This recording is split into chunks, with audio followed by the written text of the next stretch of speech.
Welcome to Hurrdat Sports Live. Obviously, crazy time preparing and doing everything to get ready for the tournament. It starts on Monday. At the same time, obviously with the landscape of college basketball right now, doing a lot of work as far as trying to figure out the roster for next season and visits and Zooms and going out and seeing guys. At the same time, balancing everything that we have to do to put our game plan in and get ready for Arizona State on Monday. We head down to Las Vegas on Saturday, so we'll get a day of practice at a high school gym on Sunday, and then 5:30 Pacific time, 7:30 Central for the game on Monday. But obviously a very important time for all of us in this business, and just doing everything we can to try to balance it. And it's not easy, but it is what it is, and doing the best we can.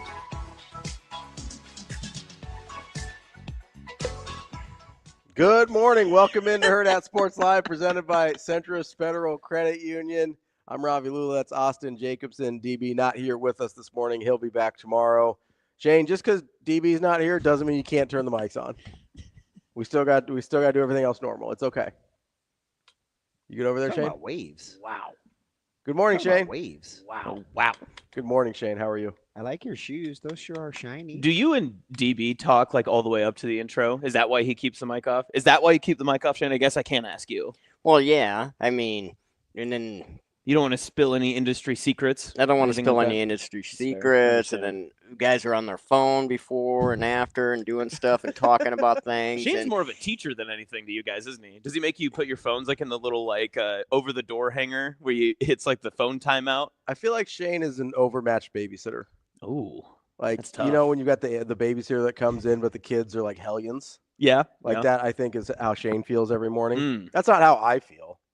Well, yeah, because you're the hellion kid. Yeah, I feel like we're just out here vibing. We out here. let's go, baby. It's where the magic happens.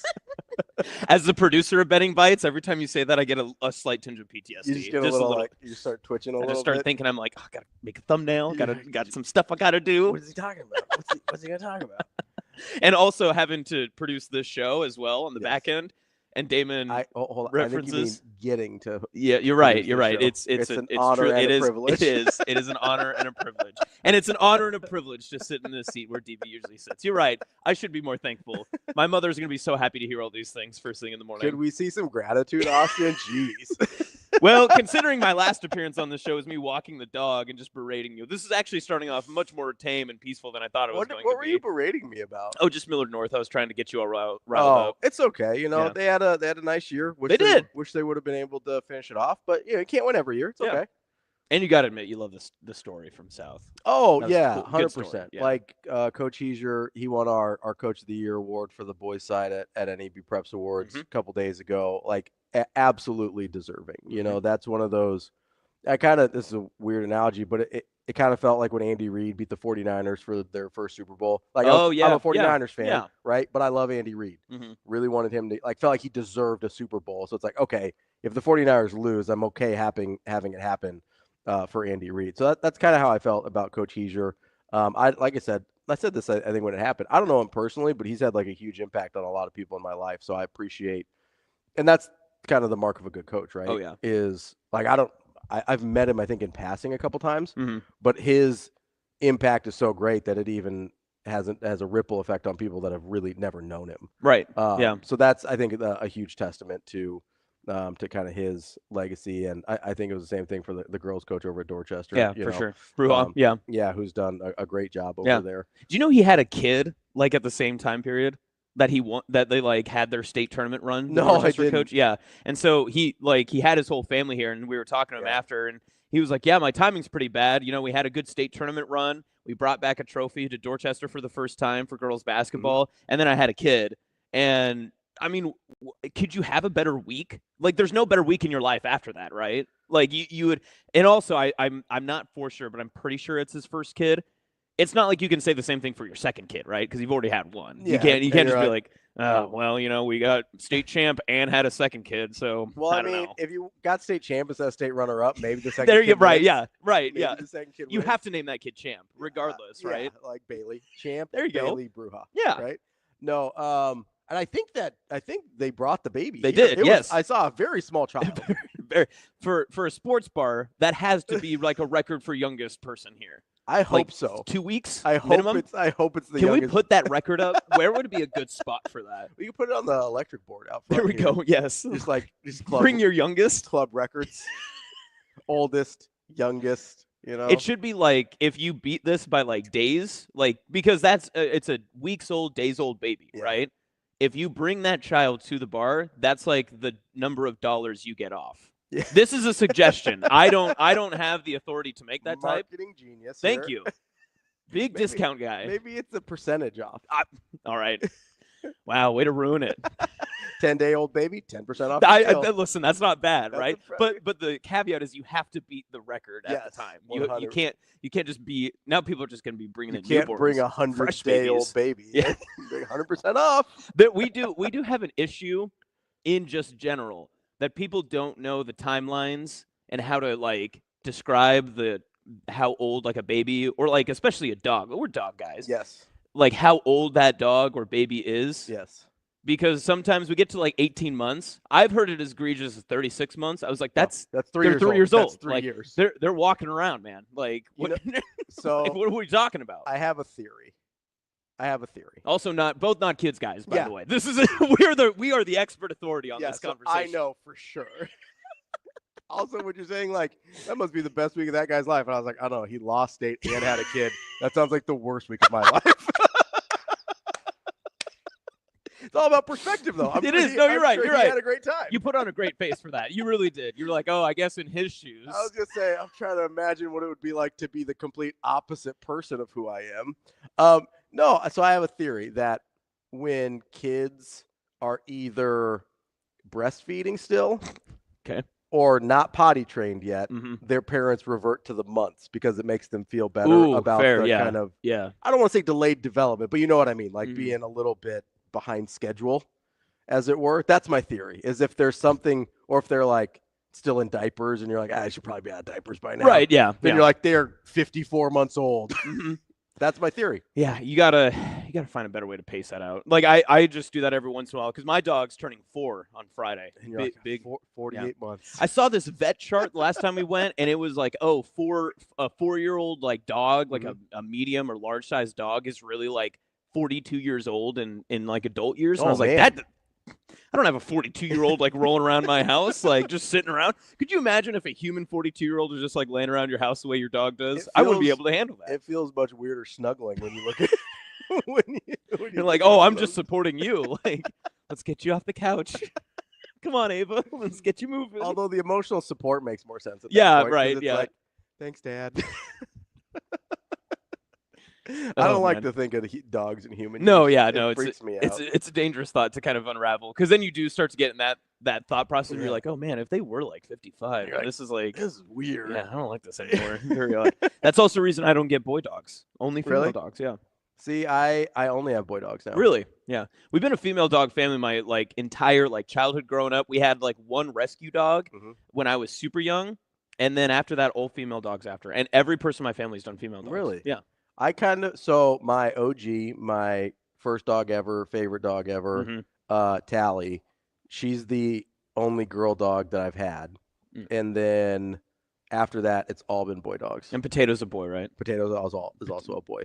We're a boy pet family. He's more of a dog than a cat, from what I saw. Oh yeah, 100%. But like DAWG, like he's a dog. He's a He's got a that dog. He's got that dog in him. Have I shown you videos of him like beating up our 110-pound pit bull? No, what? So You should tweet that right now and just say graphic, do not watch. trigger warning, extreme violence. No, Oh. we've got this like tiny orange cat and this giant 110-pound American bulldog and pit bull, like American Staffordshire Terrier mix, giant headed dog. And we got him as a puppy, so they were the same size for a while. So Mhm. they would play and whatever. And Potato never figured out that Doug's bigger than he is. And neither did Doug. That's the best part. Doug is like, don't mess, like, don't do that, man. Listen, I'm gonna do my best DB impression right here. That's called competitive stamina. All right. Sometimes it's just in you. Sometimes it's not. Potato's got that competitive he stamina. Really does. He does. He chooses violence every day. It's incredible. Oh man, that's good. On a different note, Yes. other than animal and child talk, Animal husbandry. This is weird, obviously coming from a sports show and everything. But did you consume any sports yesterday? I felt like I not like chose to take a sabbatical. There wasn't a lot going on. Yeah, nothing like. And I will say this: peaked in Nebraska Omaha softball. Mhm. That was cool. Yeah. We of course we had like our coverage there for Hale varsity and all that stuff too. But Jordy Ball had a great outing. oh yeah, What, 13 strikeouts. Mhm. Yeah. But that was a big highlight game for me. I didn't watch it Sure. like straight throughout. through. Yeah, right. I'd pop in and then it was also Survivor Night, so I'd watch it. Oh, yeah, got to, obviously. Okay, all right. You know what? Keep that thought to yourself, all right? I'm sure there's plenty of Survivor folk that cross over with Hurrdat Sports Live. Yeah, I'm sure there's plenty of Survivor folk 25 years later still going strong. All right. Whatever, man. No, actually, one of my friends from college is like still him and his entire family still obsessed with Survivor. That's me. Like, Thank you. Yes, exactly. To this day. That's shout out Josh and his family. You're all weirdos. Love you to death, but knock it off. I didn't really. So the only thing that I really watched, besides some highlights and watching little bits of NBA stuff, not a lot. Yeah. Like a LeBron game winner, by the way. LeBron had a nice little tip in. People aren't saying or talking as much about the Luka miss though. I know, problematic. Nah, kind of concerning. LeBron there to clean up his messes. Thank goodness one of them is in shape. Hey, round is a shape. I'm just kidding. I don't think it's that big of a deal. But no, I mostly watched the Miami Open's going on right now. So I was watching some tennis quite a bit all week. Yeah. You know, it's on in the background here too if you need to catch replays. Yeah, all of your premier sports over there. Listen, I like tennis. It's fun. It's enjoyable. I don't disagree. But there's seasons of tennis for me. Like when I hit Midsummer, not the movie. Don't watch that. It's terrifying. That's a very strange movie. Terrifying. Yeah. Won't let my girlfriend watch Midsummer. I'm afraid. I just gonna get some ideas. Yeah, well, that's the thing. She's always asked me. She was like, "I thought you said you liked it." I was like, "I didn't say I liked it. I just said I don't want to watch it again." Like those are. I think it was good. I'm just not going to go back to it. Yeah. But again, tennis, Midsummer, activity. When we're in the dog days of baseball and we're watching like NFL offseason highlights. Yeah. That's when I'm like, okay, I can get into tennis now. Yeah, especially when you can flip on a sport at like 5, 6 a.m. And they're in the middle of action, and like a game's about to get or like a match is about to be resolved. You're like, wow, that's kind of why I like the Japan series last week when it was on. Yep, I agree. Where you could hear it, they were replaying it yesterday. Really? Yeah. I know FS1 was replaying them at night, like that same day. Yeah. So it'd be they start at 5 and then they play it through while we're doing the show, and then FS1 would play it like on tape delay. Kind of like the Olympics when they're in a different time zone or whatever. But I do kind of enjoy having – that's part of the reason – actually, that's part of the reason I like tennis in the first place is when I was a kid, Wimbledon would just be on in the middle of the day during the summer. Yeah, good point. And we didn't have cable, so there weren't a ton of sports on. So I was like, yes, sports on, middle of the day. This is awesome. And so – and it's part of the reason I love the NBA too was one of the only things that I could like consistently watch during the summer. That's a good point. When I was on. So, There's also one of my underrated favorite parts about – the Olympics, because that I think it was the 2004 Summer Olympics. My family had just moved to Sydney, and I was like a first grader. I don't know if you remember that time, but yes, I do remember 2004. What were you doing in 2004? I was about to go into my senior year of high school. Oh, look at us! Yeah, we were on the same trajectory path, basically. Both in school. But I remember we had just moved into. Like our house wasn't finished yet in Sydney, and we had just like moved into some like apartment or something. The only thing we could get was that NBC channel, like on the little. It was still on an antenna TV. Yeah, the rabbit ears. Yeah. And I sat there just all the time, just watched that, and it was like 24 hours straight. They would just play everything. Yes. They were doing like the rowing and stuff. It was phenomenal. Yeah, it was I loved the best. it. Yeah. That is one of the best things about the Olympics for sure. And it does sort of, it almost loses a little bit of luster now. I know, because right? There's sports on pretty much all the time, so you can just go find it. So it seems a little less special. But also because you can like stream it online or whatever, it's not sort of the excitement of like, oh, what's going to be on next? It's like, oh, I'm just going to go find whatever I want on next. And then you can also get the results in real time, which I don't like. I don't like that either, because I remember like watching that and they'd be like, all right, we're like going to break from whatever this is, and we're going to show you this quick highlight of like this person winning gold. And then like I was like, that's sick. I love that. Yeah. I did prefer the not knowing the results. Yeah. There was an excitement to it. Yeah. It felt like live. Can you imagine there's any other sport in the world, though, that like didn't give you, like if the MLB was like, we're not posting final scores today, like we're going to wait till tomorrow morning, that would be crazy. I mean, like when the NBA Finals was on tape delay in the 80s, basically. I mean, that's a thing that happened not that long ago. It's a pretty major sport. Yeah, relatively. Although the 80s for you is much longer. Well, here's the thing. So it's crazy you say that. Yeah. Yesterday, DB said something about like the 80s, and he was trying to like count backwards. And I was like, well, the 80s were like 20 years ago. And then I had to catch myself, and I was like, oh, no. And then I felt really bad because I was like, good thing I didn't think that out loud, because I was like, what if DB heard that? I do that all the time where I was like, oh, the 90s, that's like 10 years ago. And I'm like, no, that's 30 years ago, brother. I was watching whatever the newest O.J. Simpson documentary was. There's like 12 of them. I know, they just make, There's and so many. they've gotten worse over time. Yeah. Like because the first one was like, oh my God, this is incredible. The Made in America, right? Yeah. Well, that's not even like the first one. Oh, yeah. They started, so the first one I'm aware of is they did a 30 for 30 on sort of that. Oh, June 17th, 94. That is one of my favorite 30 for 30s. Which is like that was a phenomenal like piece of documentary. Yeah. And then the Made in America was the first, I think, fiction one. Yes. Or not fiction, but like no, not the main. There was a dramatization one too. Yeah, it was that wasn't Made in the America. FX series based on the events. Yeah. Yeah. And like that one was pretty good. But yeah, they've progressively gotten.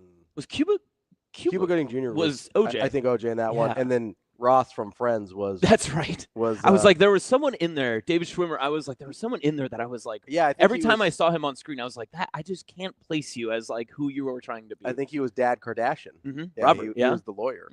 I just like to call him Dad Kardashian, so we don't confuse him with Little Rob. How could you? Right? I mean, honestly, I don't. You're completely right, Ravi. Once again, Ravi was right. Who would have thought? This is the thing people are saying. People are talking about this currently. Coming up on the show today, we're going to have Nick Bahe at 8 o'clock from Fox Sports, talk a little college basketball. Certainly not going to talk about the Crown even a little bit. He just released his Crown bracket, though. That's fine. We're going to talk about the real tournament that's going on. We led the show with Fred. We're going to also talk about some goings-on with Creighton basketball. Yes. Plenty going on. There are goings-on. Mm-hmm. There are goings-on. They be going. At 8:30, we're going to talk to Jay Forman, former Husker, see what his thoughts are as we start spring practice. 8:45, we've got Brian Edwards, our Vegas insider. And at 9 o'clock, we'll talk to Michael Bruntz from Husker 24/7.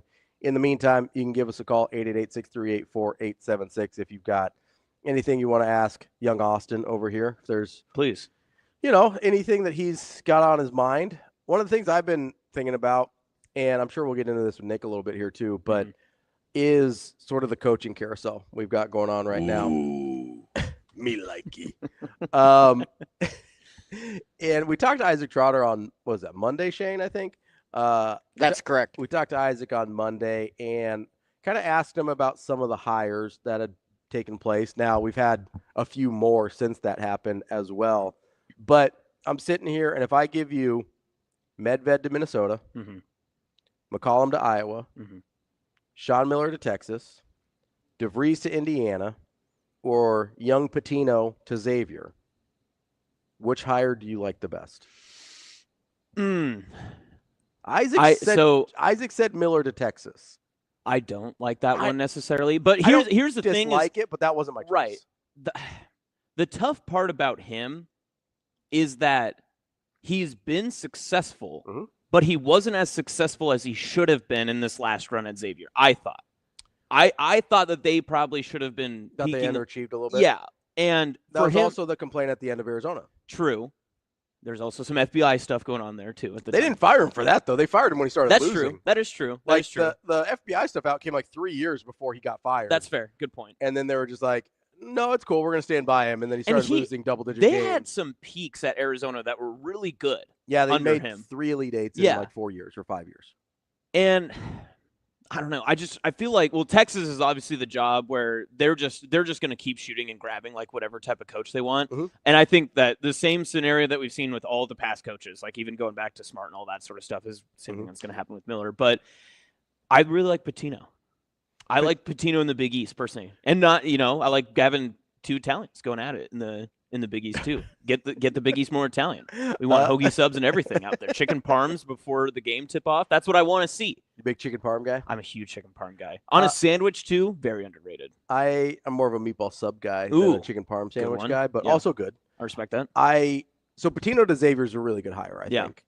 I think everyone on the opposite side of where I think a lot of people would like fringe the line of saying if Xavier and Miller maybe underachieved the second time around, and then again with like Arizona, I think everyone would agree that Patino at New Mexico overachieved. Sure. And if he had X, Y, and Z resources or X, Y, and Z that he could have, we wonder what he could be. This is his chance to prove what he can be then. Yeah, I mean, the concern obviously is people didn't necessarily love how it went at Minnesota. Yeah.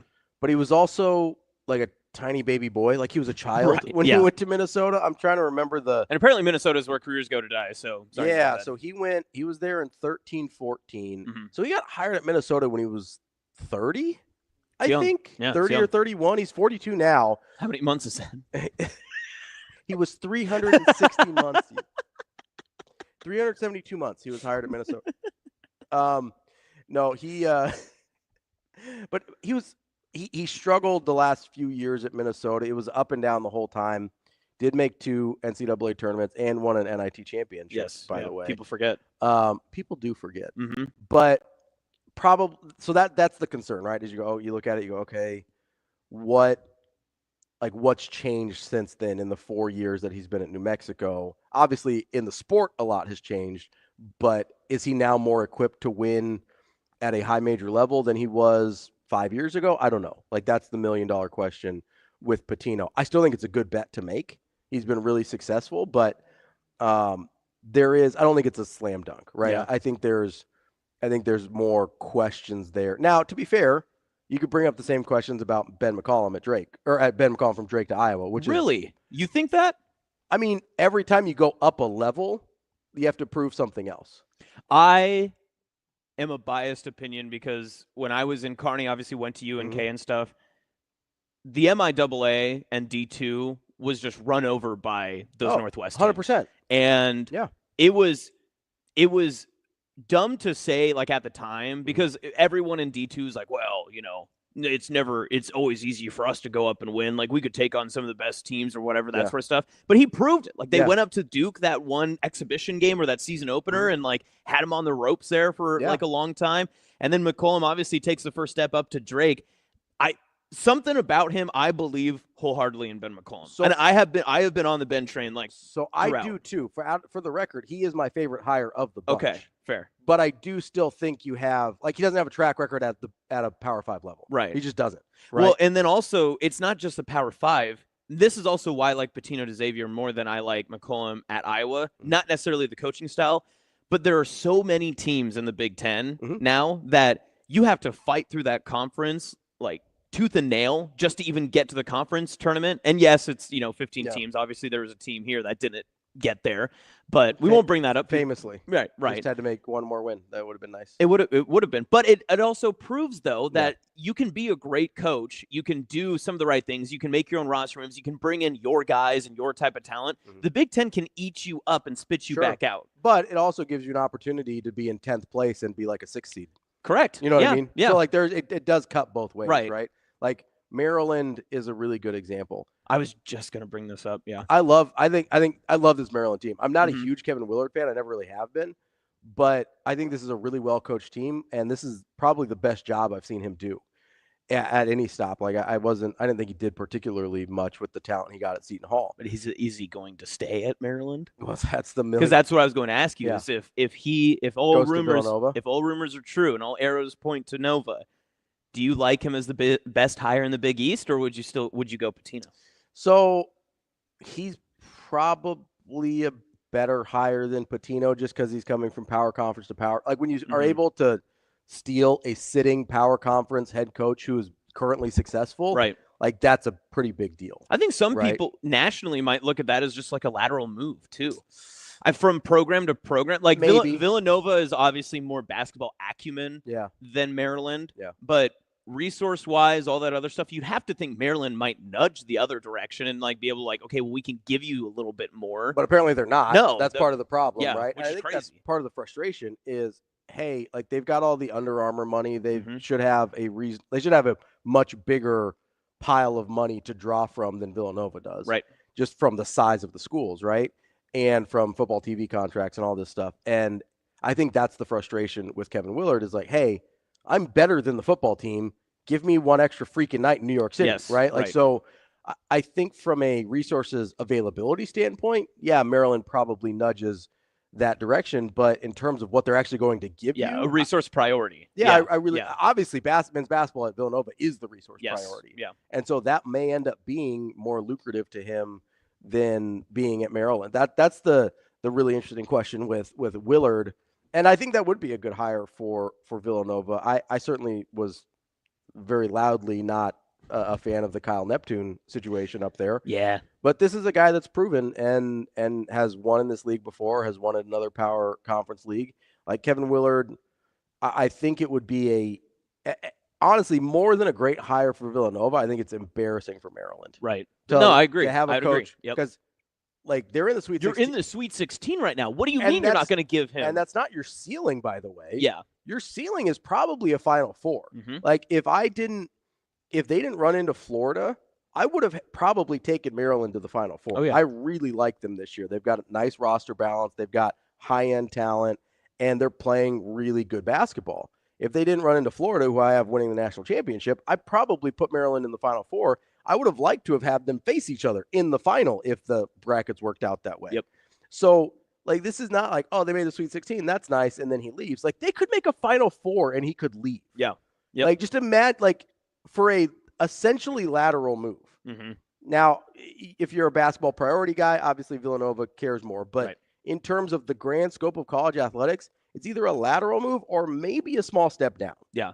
Right? And so that's embarrassing for Maryland more than it is, I think, a coup for Villanova. Yeah, and I think if you reference this in like college football terms, Mhm. they would be like unprecedented to go from a Big Ten team Mhm. and then you take a step down and you go. I mean, it wouldn't even be the ACC, right? Like you'd be going to the AAC. Maybe the Big 12. Yeah, like you Big 12 or ACC, maybe. right, but and you're still not like It's probably going from like the SEC to the ACC. yeah, right. That's probably an equivalent. And it'd be like, okay, maybe I'm trying to think of a good example here. It's not SMU. Yeah, because you got to find a SEC comparable to Maryland. That's where the tough part is. SMU has like bleep you money, so that's a whole different Mhm. thing. I'm trying to think here. It might be, honestly, Duke might be a good example here because basketball is the priority. Yep. They've got money, but I don't know how much they're going to spend it. So you go, let's say, what's the SEC equivalent of, I don't know, the third. So you're looking at Ole Miss, maybe? Yeah, one that has high expectation, but like hasn't necessarily Maybe hasn't gotten there. totally Yeah, committed right. resources wise. Yeah, it's say Lane Kiffin went from Duke is probably too low. Let's say Lane Kiffin went from Ole Miss, who considers themselves like a football school, Mhm. to like NC State. Yeah, NC State Yeah. or even North Carolina, Mhm. right? And that would be more embarrassing for Ole Miss, although even though Lane Kiffin would be a good hire, right? Right. Yeah. Like that'd be embarrassing for Ole Miss. Mhm. Honestly, I think that's how a lot of teams would have felt. You know, Lane Kiffin's name always gets floated with Nebraska because he's got the loose ties here, technically born in Lincoln, right? And so I do think it would have been the same thing if he went from Ole Miss to Nebraska. I think Ole Miss would have been embarrassed by that, to lose a sitting head coach. It's kind of the same way Notre Dame was or Oklahoma was embarrassed to lose Lincoln Riley to USC. They're like, what are you doing, man? Yep. And now, it's kind of not working out for anybody. But I still think that Willard should be the number one priority to Nova. I was surprised that Nova didn't want to try to go after McCollum more. Yeah. I thought McCollum, maybe it was a done deal. It was supposed to be like guaranteed and all that other stuff. Iowa-born guy, all that in Midwest, kind of area and stuff. But I was just being a McCollum honk. I was just surprised that he didn't get more of that national interest. Yeah, I think people thought it was sort of an assumed done deal to Right. Iowa. And I do think a lot of Big East schools care a lot about having experience on the East Coast. 100%. That's a thing that they seem to really care about, like geographically, maybe more than other places. That's awesome. I'm Ravi. We'll be back. More Hurrdat Sports Live. We've got some exciting news here to elevate your March to the next level. Introducing Menu Madness here at Hurrdat Sports Bar. this isn't just any tournament. This is a bracket featuring 16 of our most popular food items, and you decide the winner each week when your favorite items go head to head. And here's the best part. When you vote, you're automatically signed up for our free loyalty program. So what are you waiting for? Head over to Hurrdat Sports Bar to watch your favorite teams, the biggest games, and get those votes in for your favorite menu item today.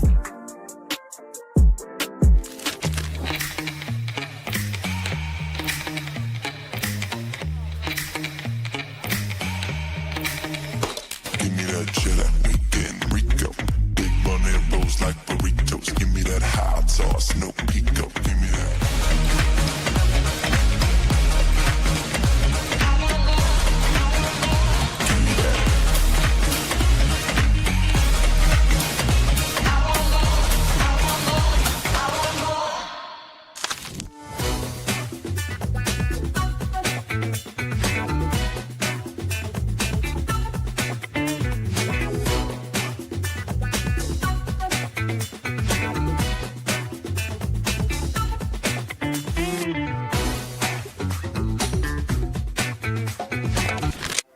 Aspirations can drive us. Sometimes a simple gesture is what fuels the pursuit of a dream. When it's time to make your dream a reality, we are here to help.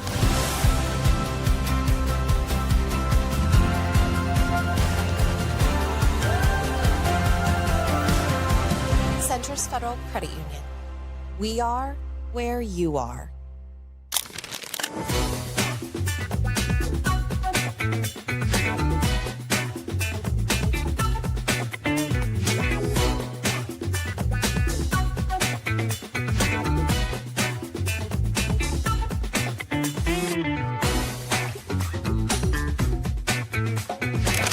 A lot of people talking about just the way these guys looked as well today, you know, from end of season to today, how much work goes in between, and just what impressed you from the way, like the strength that you saw from these guys? Yeah, I mean, naturally, when you go in, you finished up your season. These guys finished up, January or so, and then they go underground for like 2 months, and all they do is they lift weights, they run, and they eat food.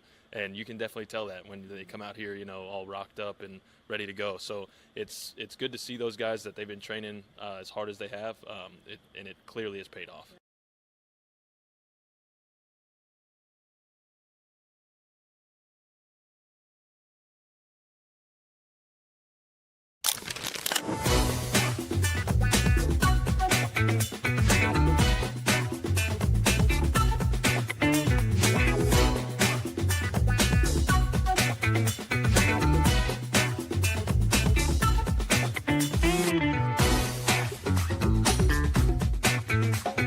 This one definitely meant a lot, and it was special just to be here and have so much family in the stands, so many little teams in the stands, just so many people showing out and showing support. I grew up going to a lot of Nebraska softball games, but I grew up going to a lot of UNO softball games too, so it really is just full circle to be in Omaha. Like I said, I was watching through the chain link fence over when they shared a field with Westside. So first off, they have a beautiful field, and just so happy to see that they're pouring into this sport, and it's just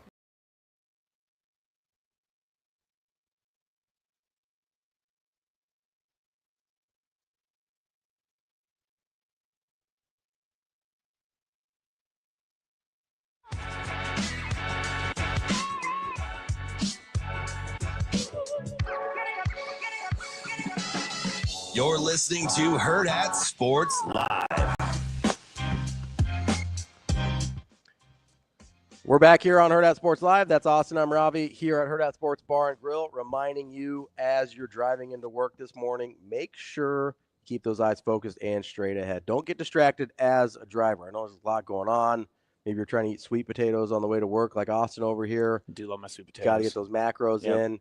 Just wait till you get to work, man. I got a knowledge drop from Ravi this morning, just about macros and. This message brought to you by the NDOT. Thank Go you. ahead. Yeah, but just all of that sort of stuff. Man, I kind of went full DB there for a second. I just didn't even let you finish a read. My bad. Woo. But yeah, I mean, you were just dropping that knowledge on me. Yeah, so I've got a very unique cross section of knowledge here because I did a lot of macro stuff when I was powerlifting. Mm-hmm. And then I'm very familiar with nutrition facts because of being diabetic. So I've got a very wide That range. cross section is just it's unique. it's not super common. Yeah. But it does give me a lot of information about different macros and things like that. And for those curious at home, the biggest piece of advice I was given was just eat Pop-Tarts. Out of context, it seems like bad advice, but for what you need, it's actually good advice. It's terrific 100%. advice. Yeah. No, it is a very strange knowledge base that I have just in general, but it's okay. It's all right. We appreciate all of our friends chiming in this morning. TK says Nebraska ball hater Ravi Lulla is in rare form. TK, let it be known, I've been trying to talk the Crown for 3 days. I'm on the show now.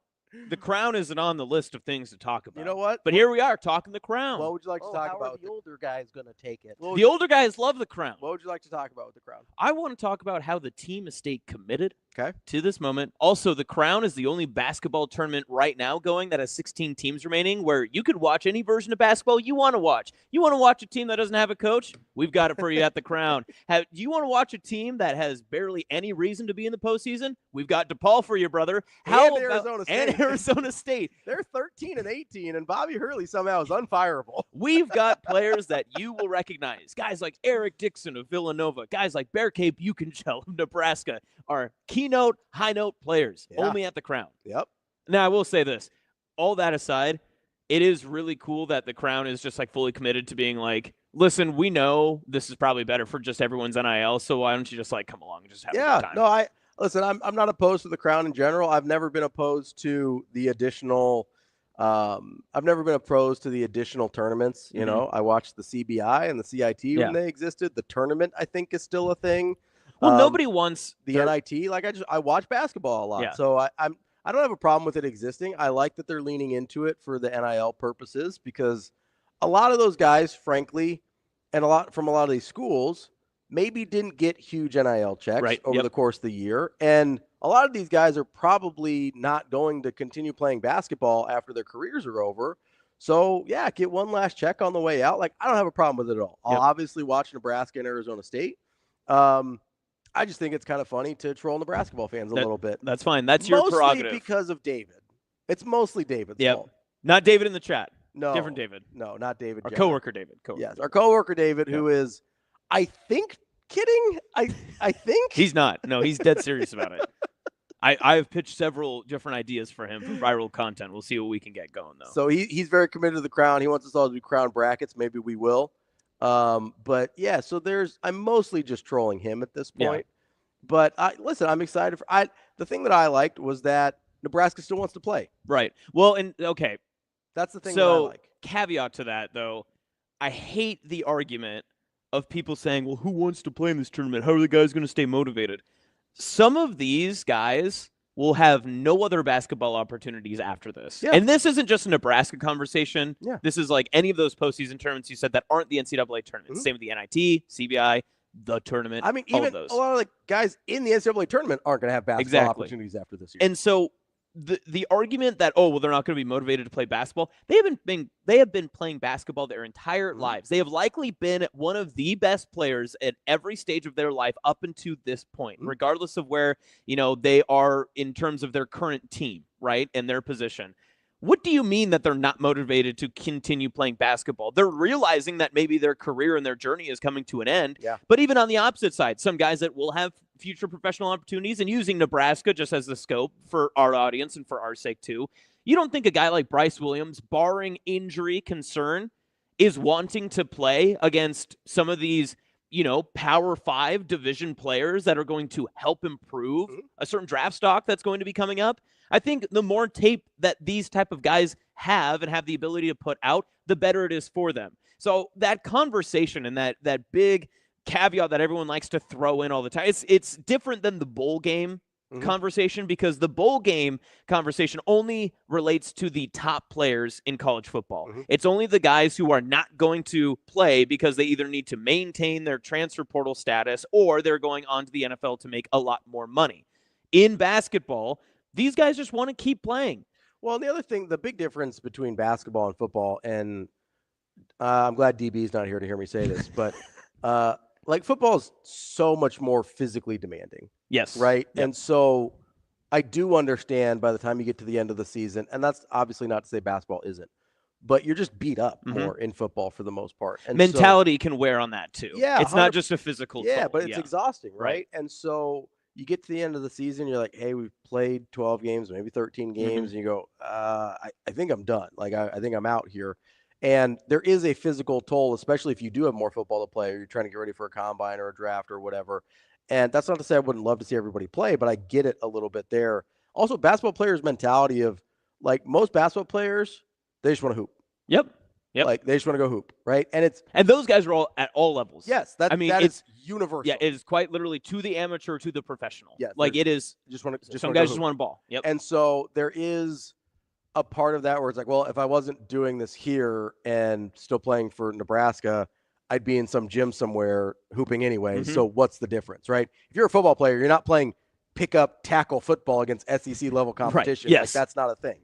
Right, that doesn't exist. If I don't have to run into Elijah Judy, I'm not going to. Yes, right? Like I'm not running into a brick wall or going through 80 car accidents over the course of an afternoon, just in a parking lot somewhere. Right? That'd be a great. Listen, nominate myself. I know Sasha's listening. Sasha, I'll nominate myself to go after former Husker players and just be like, "Hey, Isaac Gifford, you want to tackle me really quick? See how this goes." Incredible content. I just want to see Austin get tackled like 50 times. No, you're exactly right. And just Thanks, Shane. see how he holds up. And just try to catch passes from Taylor Martinez and all that. Tater. You're gonna need a hell of a lot more sweet potatoes to hold up to that. But no, it is just a whole different thing. I do like that Nebraska guys wanted to play and that they wanted to play with each other still, and they wanted to play with play for Fred and Nebraska again. Like that's a cool part of this story, and I think goes against the narrative that kind of existed as things were falling apart. They're like, oh man, I don't know how much the team likes each other. I never thought that was it. I just didn't think they were good enough. Because I don't know how much you heard it, but that was the thing that I hear some is I don't know how much they like each other. They don't seem totally locked in. I just had a thought, and I'm afraid that this hopefully doesn't get too far. But is there a difference between, and this kind of relates to Nebraska football now that I'm thinking about it right now. Is there a difference between building a culture like what we see with like Fred, like you mentioned, the guys still want to come back and play, that they're, a tightly wound knit crew, all that sort of stuff. Same with Nebraska football. Is there a difference between building a culture and having a winning culture? Yes. Because having a winning culture implies you have already won, correct? No. I think having a winning culture is you have a culture which helps produce winning. So building a culture does not necessarily mean that you... I mean, you could build a bad culture. Okay, but if like you think of it culture. like optimistically, right? Sure. Like when any coach comes out and says the generic speak at a press conference in April, a happy culture that's not a winning culture, or you can build a friendly culture that's not a winning culture. So you think that is the culture with Nebraska basketball? I don't know. I really don't. I do think there's part of it because I don't know that there's a lack of accountability, or I do think there's a lack of talent. Like I'd agree with that. I'd agree with that wholeheartedly. As good as Bryce Williams is, as good as Juwan Gary can be, like they're overall, I just don't think there was enough talent on the roster to be the type of team that Fred wants to be, and to have the type of success that as a fan base we want them to have, right? Like I think so I don't feel comfortable until I see a talent level like Kyle Neptune at Villanova is a good example. They had enough talent to be better than they were. 100%. That was not a winning culture. Yep. That was like I feel pretty comfortable saying. It's a good way to put it on the opposite side. Yeah. Because I wasn't with you, and then bringing the opposite side of it. I know what you're saying. I would argue Kevin Willard at Seton Hall had a lot of talent. I don't think he had a winning culture at Seton Hall. I think he does have a winning culture at Maryland, right? So it's also not, this guy can't do it. I think there's a big difference depending on where you're at, what type of guys you're getting, that type of thing as well. So I'm not comfortable saying Fred doesn't have a winning culture because I haven't seen him with a talent level that I thought severely underachieved. But then when do you cross that threshold? Is it's just primarily wins and losses into a winning culture? Because so Rule right now had a winning season, got to the postseason. Have they built a winning culture yet? Or is the culture built? And this is all semantics, right? Like this is we're all just having like this type of conversation because it's football offseason and all that other stuff. It's a fair question though. I think it's in process in football. Okay. Because there is progress being made. I see the progress being made, but you look at the way some of the losses happened last year and you go, yeah, not quite there yet, right? I do think you're still undoing some of the mentalities that players came into their careers with, and of finding a way to lose rather than finding a way to win. And, you think there's a curse or there's a boogeyman out to get you or whatever, and that's why you lose games like that. It's like, no, it's because you didn't feel comfortable having a place kicker go out and kick field goals, or it's because you didn't convert in the red zone enough, or you didn't get off the field in third down. Like, there's tangible things that you can look at and say, hey, this needs to be better. I think there is a culture of accountability there, which is a great step on the way to a winning culture. Right. Because I think accountability is one of the only things that really matters in terms of just across the board. But we can agree you can't win without good culture. Not necessarily. Okay, so Georgia right now, they're just falling apart at the seams. Yeah, I mean, there at some point the talent overwhelms. Right. Now it's much easier for talent to underachieve when you don't have a good culture. True. I don't know. It's, for a while it seemed like we weren't sure about Ohio State's culture, but it seems like that's pretty locked up the way they kind of rallied around Ryan Day. And I also think it kind of, like, it sort of ebbs and flows year to year a little bit too, even when you've got the same coaches, because certain guys are just built differently than others, right? If you get a couple guys, it's worse in basketball, right? Because you're talking about a larger percentage of the roster. Right. You get a couple guys that aren't totally bought in, that gets away from you in a hurry. Okay, so easiest example, Creighton basketball. Sure. I mean, that's culture at its finest. It's been a decade of winning culture. Exactly. I mean, more than that, but yeah. Rotating players, good talent, haven't had the most talented teams, but the consistency has always been there. And like you said, the ebbs and flows, they did have, a non-NCAA appearance in there, but they've also been ultimately one of the best teams in the Big East. Yeah, since they've come into the league, they have the second most wins in the league, in the Big East, after Villanova. That's a winning culture because it transcends team, it transcends players, it's even transcended assistant coaches. Right. Mac has gone through a ton of assistant coaches as they go on, and I think that's another way you can see, like, look how successful his assistant coaches have been going on to other places, whether it's Al Huss or D-Rock or Steve Lutz or Patrick Sellers, and Ryan Miller's going to Murray State now. Like, the success that these guys have had at other places is pretty astounding. And you look at, TJ Otzelberger is part of the Mac coaching tree from Iowa State. Like, there's a ton of evidence for Creighton and Coach Mac that they have figured out a winning culture and how to replicate that and scale it year over year over year. I think they would also tell you they have to put the work in every year to maintain it. Right. Yep. It's not something you get. It's easier once you've kind of got it set. Yeah. It's not rules on a lunchroom, wall that you just point at and you're like, do you get that? Don't make me tap the sign again. But I do think it requires constant work, and I think it requires a constant attention to the type of guy you're recruiting. Because, we brought up the Kevin Willard thing, or I did. Part of the reason I think he's so different from Seton Hall to Maryland, and I was talking to actually TK about this the other day. When you're at a place like Seton Hall versus a place like Maryland, you've got access to different players. Even though Seton Hall's a good basketball program and has some history there, a lot of times you're sort of sifting through maybe guys that have question marks around them, maybe guys that don't have the unanimous approval rating. Whereas at Maryland, you're maybe picking from a little bit higher on the hierarchy there of players.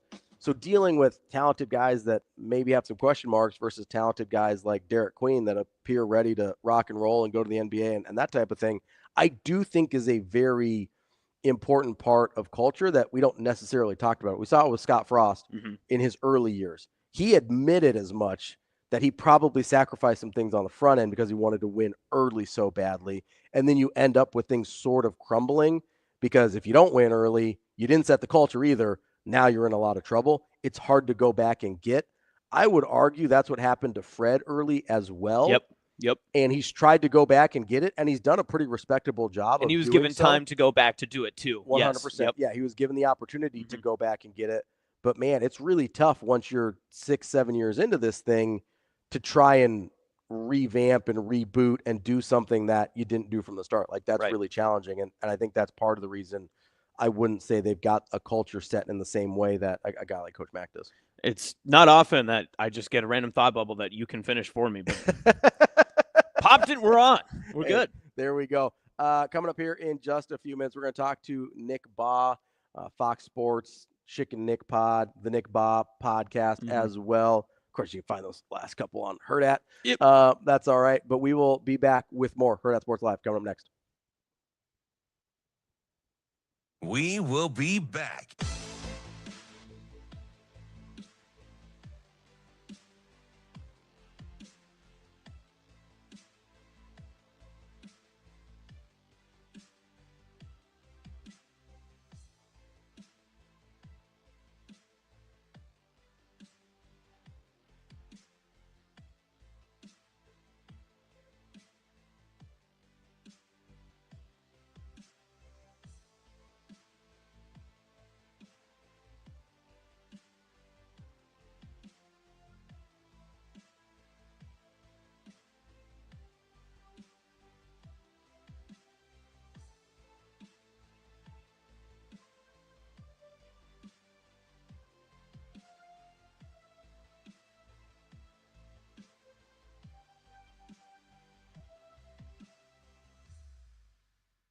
We will be back.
You're listening to Hurrdat Sports Live. Welcome back. That's Austin. I'm Ravi. It's Hurrdat Sports live here from Hurrdat Sports Bar and Grill. We appreciate everybody listening here today. Coming up in a few minutes here, we're going to talk to Nick Bahe about NCAA tournament, talk a little Nebraska ball, talk a little bit of Creighton and their offseason moves as well. I open up some salsa, it explodes all over my chest. Jason says, we're talking about culture and winning culture. Jason says, like volleyball and what Cook developed. Yeah, absolutely. Yeah, that's a great example of it. But then we were just having the conversation off air about if it's one size fits all, as if you can take a coach and basically give them the same transcript, same formula, and then parlay the next step. That's the next question for DBK on the volleyball side. Yeah. And the difference in that is that she created her own script of success. So does she have to copy Cook's? No, not necessarily, because she's got her own way to be able to be successful. So I kind of look at it like, I don't know, you play baseball growing up? No, I was a swimmer. Swimmer? Okay. As shocking as it looks. No, I could see that. Yeah. I didn't get into baseball until a couple years ago. Actually, DJ in the chat knows this because when I took over at KGFW for him, I had to do Kearney High baseball. So there you go. Didn't know baseball at the time. It showed. Then I got it figured out. There's nothing worse than doing live play-by-play radio of a sport you do not know. Oh, sure. Yeah, it was brutal. Yeah. We figured it out. And, play-by-play is weird. I haven't done it a ton. But there is sometimes you think you know a sport, and then you have to do a game for it, and you're like, "Oh, I don't know nearly enough about this." That's me doing college basketball. Like when I was in school doing UNK games and that sort of stuff, and we came up and did just a couple, I think I did an NAIA game or something like that, like a Concordia or Hastings College, and you were like, "Oh, well, I mean, I watched high school basketball growing up, wherever, and I still go to games and do all this stuff." And then you go watch a college basketball game, you're like, one, the speed. Yeah. Oh, I mean, everyone's faster, and then two, you're like, wait, hold on. Why did that guy just get called for what? And you're looking around trying to figure out what's going on, and what's happening? The refs aren't giving the hand signals, and you're like, oh my gosh, I don't know what's happening anymore. But no, you bring up a good question, and I think DBK is a good example too. But I think about it sort of. The reason I asked about baseball was I sort of think about it the way with like a hitter's swing, Mhm. right? Most people will agree that there's sort of like a handful, like 3 or 4 checkpoints you want to be at through the course of a swing, right? You want to kind of get your hands through the zone. You want to make sure it's like you're leading with the knob of the bat. You want to keep your weight back. Like there's certain things, just a handful of checkpoints, right? Most people don't care how you get to any of those checkpoints, right? You can do the Gary Sheffield like bat wiggle. You can have the Andres Galarraga like wide open stance. You Right. can do the Craig Counsell like bat way in the air. Like there's a lot of ways to get to the checkpoints, but the checkpoints are sort of universal, right? I think it's the same way with building a winning team or a winning culture. I think there's some things that long term you absolutely cannot do without. You can win in a year, maybe 2, without having some of these things, because sometimes the talent does just overwhelm and it doesn't really matter, right? Especially at certain levels, right? That would sort of be the argument that when people are like, well, if Scott Frost didn't do well here, what happened at UCF? It's like, well, his talent was better than everybody else's by like a pretty wide margin. And he gets credit for that too, but that's not going to be the case at Nebraska all the time. So like there's a reason it could work one place, not the other, right? And this conversation's pretty almost direct to Coach Cal's Kentucky run, right? Sure. His talent was overwhelming at times. I mean, that Anthony Davis team, and obviously, but then they go up against great culture teams that are obviously less talented than them, especially those last 3 years. They lost to these teams that had been senior-led, senior-built, and lost in rounds of 64 and 32 repeatedly. And I would make the argument that because of the way he was putting teams together, Coach Cal at Kentucky, I think it's hard to build in some of those checkpoints consistently year after year after year because you're just starting over every year, right? And for me, and I talked about it earlier, one of those things is just like accountability. Like if accountability doesn't exist, you'll never have a winning culture. Like that is one of the only things I care about when talking about this. And honestly, in a lot of things, just be accountable. That is one of the major things for me. For DB, it would be like, hey, competitive stamina and don't need a babysitter, right? Like be low maintenance, have competitive stamina, have accountability. Like, so if whatever those checkpoints are, right? And if I had it all figured out, I'd be coaching instead of sitting here. Well, maybe not. I don't really like coaching. Right. But it's too much teaching involved and kids. And you're not a babysitter. Yeah, I don't want to be a babysitter, right? Because every once in a while, like regardless of how low maintenance your team is, there's still going to be some babysitting going on at every level. And so like you've got these checkpoints, and how you get there is going to look differently for Greg McDermott than it does for Rick Pitino. And it's going to look differently for Coach Cook than it does for DBK. And it's going to look differently for Coach Osborne than it does for Coach Rule. But I bet you, if you really boiled it down, they would all end up somewhere in the neighborhood of these 3 or 4 tenets or checkpoints or whatever it is. They would all keep their weight back on their swing. They would all lead with the knob of the bat and get their hands through the zone. Like they would all have these same things that they wouldn't really miss on, but you just say, oh, you got to that differently than maybe I would have, or than I could have seen it going. But as long as you still get to accountability and competitiveness and whatever else, you're going to be fine. And I think it's also interesting, too, from the fans' perspective, or even our perspective, if we're a little out of touch with a certain program, or maybe it's a program that's further away than what we're at right now, that we can look at one and say, they've got a good culture, and they've got good talent. And then we also know the opposite side of it, too. Oh, yeah, 100%. Like you can tell when situations are toxic and imploding and just this whole thing, right? And it's one of the things that bothers me about some of these hyper volatile coaches, right? Obviously, you can just say Dan Hurley. Well, it's not just Dan Hurley, but like he fits a mold of a type of coach I don't like, right? And his team wasn't ultra talented this year. No, and I don't have a particular disdain. I do have a particular disdain for Hurley, but like there's a lot of coaches in that mold that you'll find like, oh, Ravi just doesn't like that guy. Like you could probably predict it pretty easily. And part of it is because I think it's really hard to establish a culture of like trust and accountability and stuff like that when you have what I consider sort of an unpredictable person in charge. Now, obviously, Dan Hurley has done some things that he's meeting checkpoints with his guys. And that's the other part of this equation is having the right guys to match your style of reaching those checkpoints.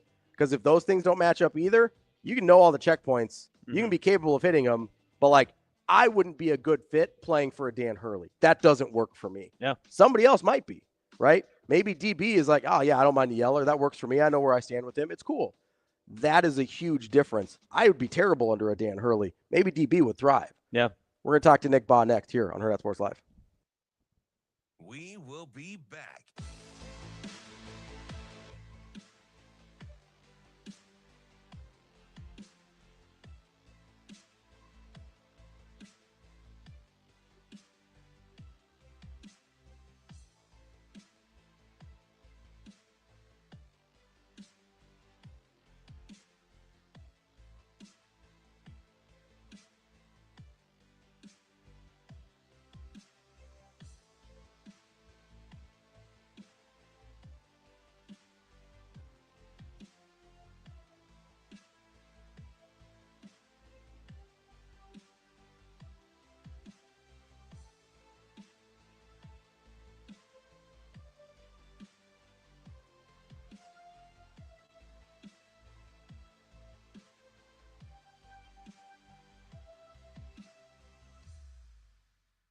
We will be back.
You're listening to Hurrdat Sports Live. Now, college basketball analyst for FS1, host of the Nick Bahe podcast, and former Creighton and Kansas basketball guard, Nick Bahe. Man down, man down. Nick Bahe. I open up some salsa, explodes all over my chest. Nick Bahe. Meet me at the rim. Here is Old Dominion. Nick Bahe. Kicking off hour number 2 here on Hurrdat Sports Live, presented by Centris Federal Credit Union. That's Austin. I'm Ravi here at Hurrdat Sports Bar and Grill, and we are joined by the one and only Nick Bahe, the author of some of my favorite one-liners in history. What's up, Nick? Well, I will take it, Ravi. I will take that as a good way to intro me in. I am doing great. What is up? How's everybody doing? We're doing great, man. I this has to be. I know. Sometimes as big like hoops heads, you start to get a little sad this time of year because the end is near. But like, are you still in the super jazzed up part of like, it's March, we have all these great games, you're out there on Westwood 1 doing your thing? Like, are you in the excited part yet, or are you gotten to the part where you're starting to get a little bummed out because it's coming to an end?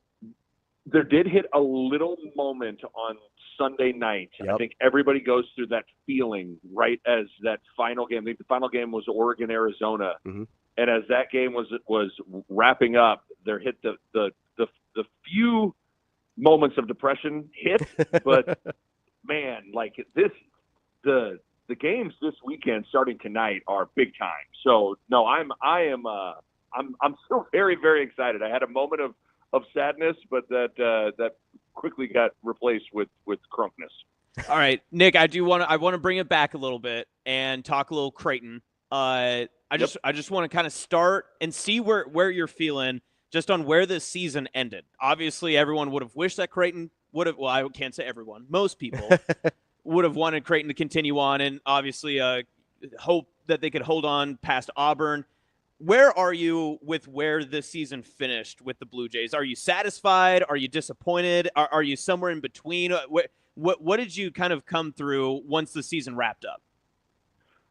Again, this is all probably how you answer that question is it could vary from person to person, like you pointed out. I feel like this group, given all the circumstances, and then given their draw and path and in the tournament, I feel like this group maximized.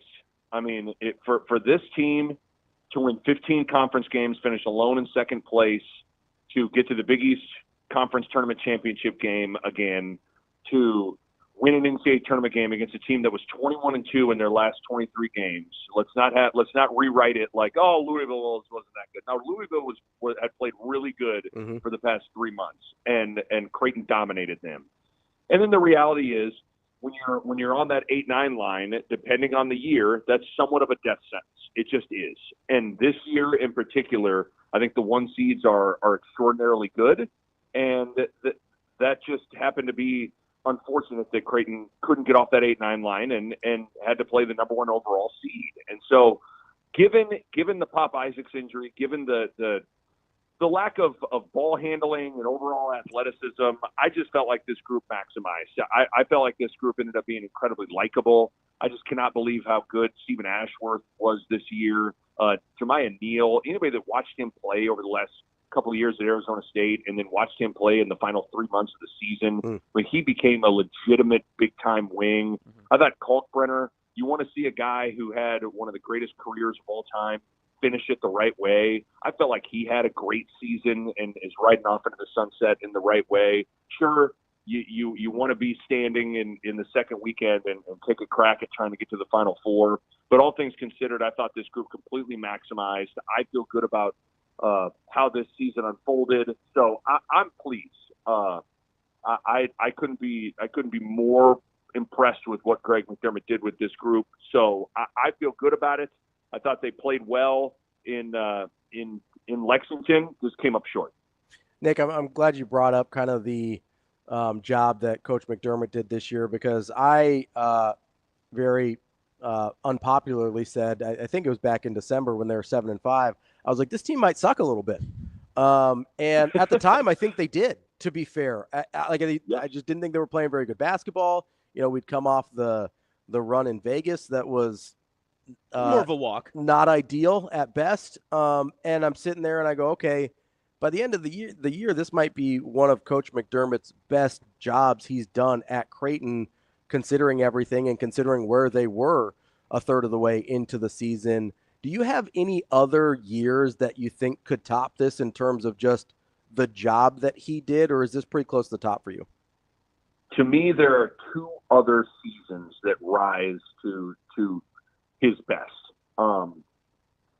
The season with Ryan Hawkins and all the freshmen. Yeah, I thought he did a great job. Yeah. I mean, you just don't typically win with a bunch of freshmen and a Division II transfer, and they did. And that group with Nemhard and Kaluma and the bunch, for them they got all the way to the Big East championship game. They ended up beating San Diego State in the first round, and that was the team that pushed Kansas, the eventual national champs, to the brink. I mean, they had the ball down 1 with a minute left. Yeah. I thought he did an incredible job. And then I've always contended, and at least I don't feel too stupid because Bruce Rasmussen always agrees with me whenever we kind of just chat and chop it up. I thought the season after Doug McDermott left. I've always said this. I thought Greg McDermott was absolutely on another level coaching. That group, if you go back and look at them, that is a Missouri Valley Conference team. Like a third place Missouri Valley Conference team, if we're being honest.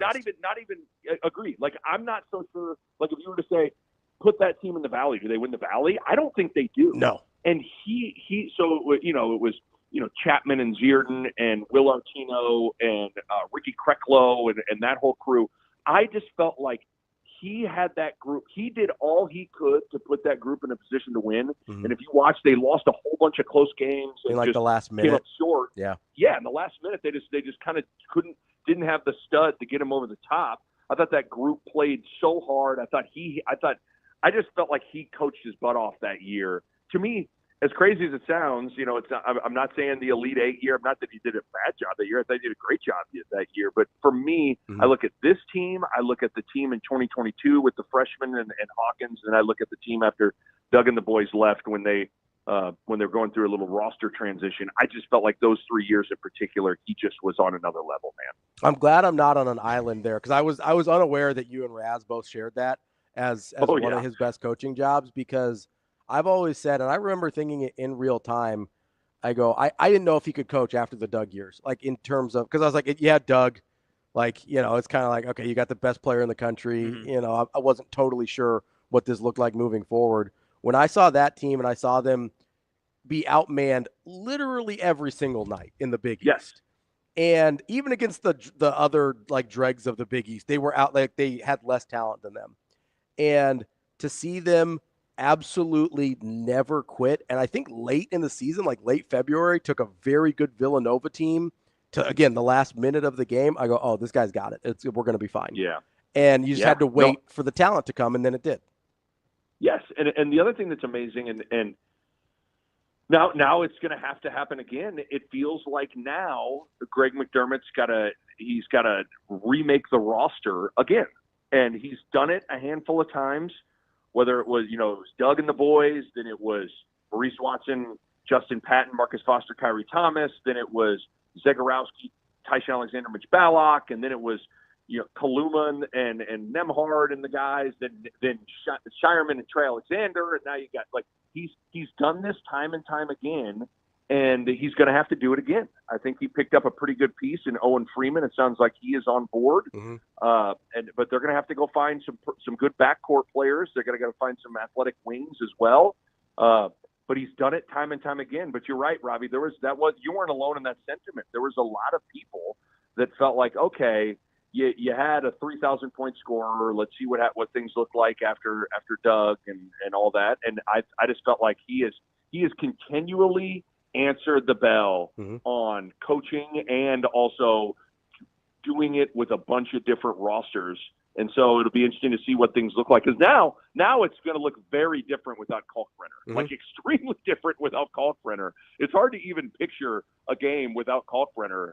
You know what I mean? Because, not only because he's so good, he just was never off the floor. And he's been here for so long. He's been here for so long, and for 4 straight years, you felt like he was going to play 35 minutes a game, and so now it's just going to look totally different, and it'll be fun to see what he can do. I'm not doubting that guy. I think he's big time. Well, and kind of the funniest part of it is before Kalkbrenner, it was pretty normal for Creighton just to roll out like a 6'7" wing as their center. Yeah, I know. And the thing that's also funny, and White Blue Review had a great kind of just bit by bit, step by step whole piece on Kalkbrenner's entire career right before senior day. And one thing that I think I even forget about is he was going to be behind Christian Bishop. Mm-hmm. It took Christian Bishop leaving to go to Texas for Kalkbrenner to really become Kalkbrenner. Mm-hmm. And I can't think of two more different players than Christian Bishop and Ryan Kalkbrenner. In fact, good point. Christian Bishop went to Texas because he wanted to play on the perimeter. Yeah. Christian Bishop thought he was a wing. He thought he was like a versatile four. So he thought he was Kaluma, basically. He thought he was Kaluma. And so he was the center in front of Ryan Kalkbrenner. And so it's just amazing how I think, one of the things I used to think, and I still believe this to a certain extent, that, the mark of a good coach is, identity, that like, you know who you are and you are always going to be that. And I think Greg McDermott has that to a certain extent. No question about it. I think offensively in particular, you could turn on a Creighton game, and if you wouldn't see the jerseys, you would know that's Creighton, right? Mm-hmm. You would know that's Greg McDermott. But I think one of the things he's done a really good job of is being versatile defensively and switch things up and do things a little bit different. Some people are very stubborn in like, we are going to defend it. We defend it this way with this system, no matter who's on the floor and who we're playing against. Greg McDermott's not that. He's like, you know what? That guy sucks at shooting. So, we're not going to do it. We're not going to go out there and guard him. You know what I mean?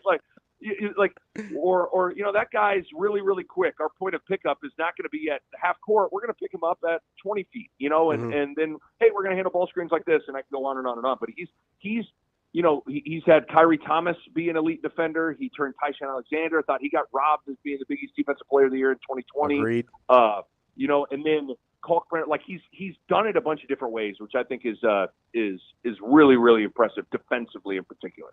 All right, Nick. So obviously we need to talk about the 16-team tournament that's coming up. Everyone's talking about it. The Crown. Everyone really wants to talk Crown basketball. I saw your Crown bracket. I'm glad that other people are talking about it too. Can you just pitch me Nebraska and why that they could make a run? Well, because for as much as they struggled down the stretch, this was a team that needed to completely fall apart to not make the NCAA tournament. Okay, so this team should have been in the NCAA tournament, regardless of how good or bad or flawed or whatever you think they are. This team on February 1st was a virtual lock to be in the tournament. I think we've seen when this team is right, they're pretty good. I mean, Bryce Williams is a good player. Juwan Gary is as good of a junkyard dog type of a player as you're going to find. I think this group, I think a lot of this situation is with the Crown could come down to, okay, how much of your complete roster is still intact? And what's your motivation Do you still have level? a head coach? Do you still have a head coach? There's also that. And then what's your motivation level to go have success? And I have to imagine if you're a competitor at all, I couldn't imagine think about how you felt. Remember that image of Juwan Gary when he fouled out against Iowa? Remember, and he was crying and he was all upset. Now, a lot of that was because it was senior day, but all that stuff. But like, think of that feeling when Juwan Gary took his shoes off in the locker room. Like, you know how bad you want to get, like you want to go try to make it right again. And not to say that if you go win the Crown, everything is, all is well and you just forget what happened down the stretch. But I also think there is an element of finishing it the right way. And I think it's easy to look down your nose at the Crown and look down your nose at some of these postseason tournaments. But all I know is when the lights are on and another team walks onto the floor and that ball's tipped up, you want to win. And it makes a difference going out there and having success. I still believe Ravi was it the CBI or the CIT that after Doug's freshman year? I always forget which one that they went. Always bringing it back to Creighton somehow. I try to steer you off, and here we are going right back. When they went out to Oregon, I think it was the CBI. I think it was the CBI. That's what I thought. But I bring that up. I bring it back to that because I really, truly believe. I believe it in my heart. And I really think if you ask Doug McDermott and all this stuff, I really think that launched them into a great run. Now, the counter to that is, well, Nick, they were returning everybody from that year. Okay, that's fair. But I also think when you're a program that hasn't won in March, you'll take anything you can get. And if this group would go put it together and go win 4 games and against a pretty good field, by the way, like there's some teams out there that are, I mean, Boise State's a real team that probably should have been in the NCAA tournament. If they could go put it together, I think that would go a long ways for that program's collective confidence. And I think they just got to flip the narrative that was the final month of the season for Nebraska and falling apart. Nick, so I do want to talk about kind of Nebraska and the roster moving forward because they do have, you talked about Coach McDermott kind of having to do another reset with the roster, and Creighton, Nebraska has even more work to do with their roster as well.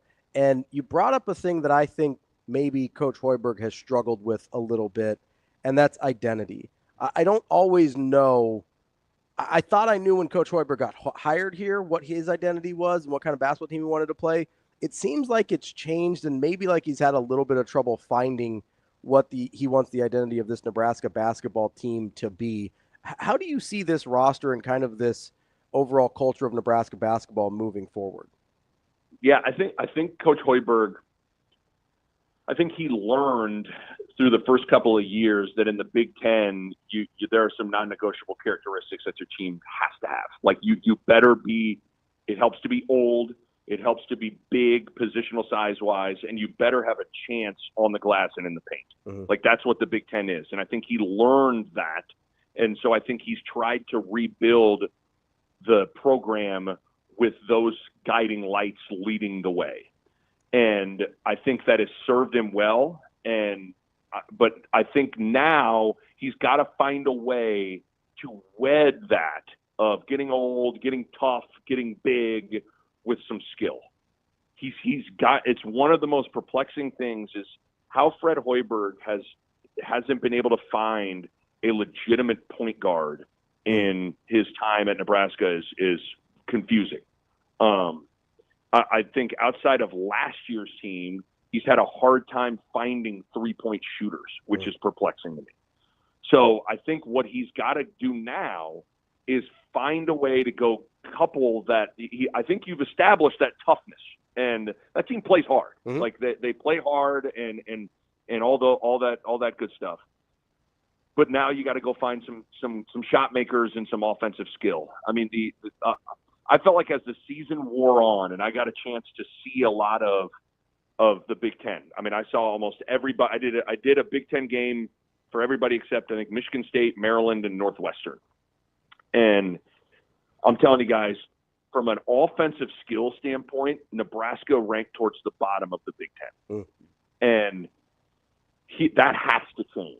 And I look at a program like Houston, and I know this is going from the bottom to the top here, but one thing that Kelvin Sampson's done an amazing job of is finding three-point shooters without sacrificing the identity of that program. Like those Sharp and Uzan and Cryer, those guys are still tough and they defend, but guess what they can also do? They can score and they can shoot. And so I think he's got to be able to find a little bit of both moving forward. You've got to go find a little bit more shot making to go along with the culture that you've established of playing hard and understanding what it takes to win in the Big Ten. Easier said than done. I think he'll be able to do it. He's really been pretty good in the portal, Fred Hoiberg has, except for this year there were some guys that he brought in that maybe didn't live up to what they needed them to live up to. And so now he's going to have to go back in the portal and find some. And he's got to go find his best players in the portal, pretty much. I mean, that's always a little bit scary. I mean, and Creighton's, for the records, in the same boat. So we'll see what things look like. Well, they already got one of them. That is true. That's a big one. True. Yeah. Yep. Nick, can we talk some Sweet 16 now? The real 16, I guess, as some people may argue. I mean, if you ask me, the Crown has more teams playing late into March, but that's fair, to each their own. What's in your eyes? What's the most lopsided matchup for these last games for this upcoming round? Oh man, the most lopsided matchup. I kind of feel like Houston's going to put it on Purdue. That would be mine. The only thing that makes me worried is that I cannot believe that Houston has to play Purdue in Indianapolis as the 1 seed in the Sweet 16. Yeah, it's almost like playing Louisville in Kentucky. I know. Who would do that? Or playing North Carolina and Greensboro, and I don't know what that's. I don't know. I'm bringing up old stuff, but no, I just think when Purdue struggles with two things. They struggle with athleticism and they struggle with turnovers at times. And Houston is athletic and they turn you over. They're going to obviously Houston's going to blitz all those ball screens with Braden Smith. He turned it over 8 times against McNeese. Yeah. I love Braden Smith. I think he's a baller. I voted him Big Ten Player of the Year. He's one of my 5 favorite players to watch because I think he's one of the few dying breeds of like a really good passer, which I just love watching great passers. But I just think Houston. I think Houston would be the team that, in terms of a matchup, that if there's one game that could kind of get away from a team, or that one group could get away from a team, I think it's Houston. Nick, let's go to the other side of that. What's the matchup you're looking forward to the most? I have an answer. I don't want to ask a leading question, but what game are you looking like? Hey, that's going to be a banger. There's a lot. I think in terms of just fun to watch, BYU Alabama is going to be a really fun game. Sure. Yeah. Like what's amazing about that game is that game's total at 175.5 is 20 points higher than the next closest one. And to contrast it, the total for the Houston Purdue game is like 132. So I mean and with BYU, since February 11th, on Bart Torvik, you can sort by date. I love doing this. Since February 11th, BYU is the 4th ranked team in the country behind Duke, Houston, and Florida. So that's not a week sample. I didn't sort by a week. Like that's a pretty good sample size. That both these teams are mirror images of each other. You know, it almost reminds me of, remember back in the day when Brett Bielema's Wisconsin Badgers or Paul Chryst Wisconsin Badgers would play Kirk Ferentz's Iowa Hawkeyes, and it would be like these two teams are the exact. They want to run the ball, they want to hit play action, they want to play field position, and they want to be good on special teams. Mm-hmm. And that game would come down to like who just did that better. Mm-hmm. And this game's like both teams want to play fast. They want to shoot threes. Who shoots the three ball better could end up telling a tale. But that game's exciting. Florida Maryland is really exciting to me. I'm just curious what Kevin Willard's group ends up looking like given all the distractions. And then also a little nugget. Teams are 1-7 in the game after a buzzer beater all time, which is interesting to think about. But there's a lot, Ravi. What game are you looking forward to? Florida Maryland was my answer. BYU. Yeah. I'm a BYU leaver. BYU Alabama is probably gonna be the most fun. Yeah, like I went. The most fun to watch will be that game. But yeah, I don't necessarily. I don't think either of those teams are going to go win the title or anything like that. Maybe Bama could. But yeah, Florida Maryland will be fun. I picked Florida to win it all. Yeah, me too. I was nervous with 10 minutes left against UConn, but Walter Clayton Jr. just went completely bananas down the stretch. The only thing that makes me. I wonder where Maryland's focus level is at with all the Kevin Willard stuff. It's interesting to think about that. The only wild card in this game is how much matchup zone Maryland plays, and that could get Florida a little bit on their heels. But I don't know. I think Florida's freaking amazing. I think they are. Them and Duke just feel like they're both a little different right now. I wish that I said this earlier before you came on, but I wish Maryland had been in a different part of the bracket, because there's another world where I have them in the Final Four. Like, I really like this Maryland team, but you're right. Florida's a juggernaut. That's why I think that might be the best game.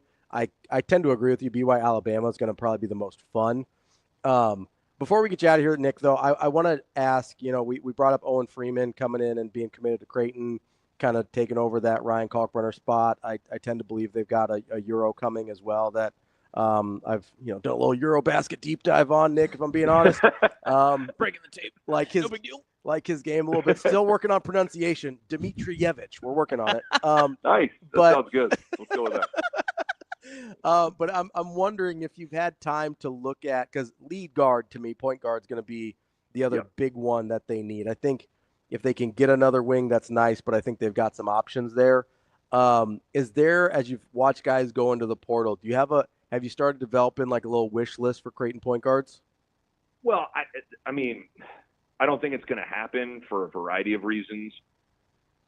But I mean, if you've watched me, or if you've listened to me, or read my tweets over the last 2 years, but this year, I think the world of Donovan Dent. Sure. Like I think Donovan Dent is just an amazing basketball player for New Mexico's point guard. For people that don't know, my guess is, I mean, he's either going to follow Richard Pitino to Xavier, or there's go make $5 million somewhere.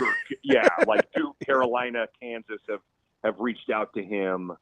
So my guess is he's probably not going to be a Creighton Blue Jay, although that would be, if I got to watch Donovan Dent for a whole season wear a Creighton uniform, I would be beyond excited.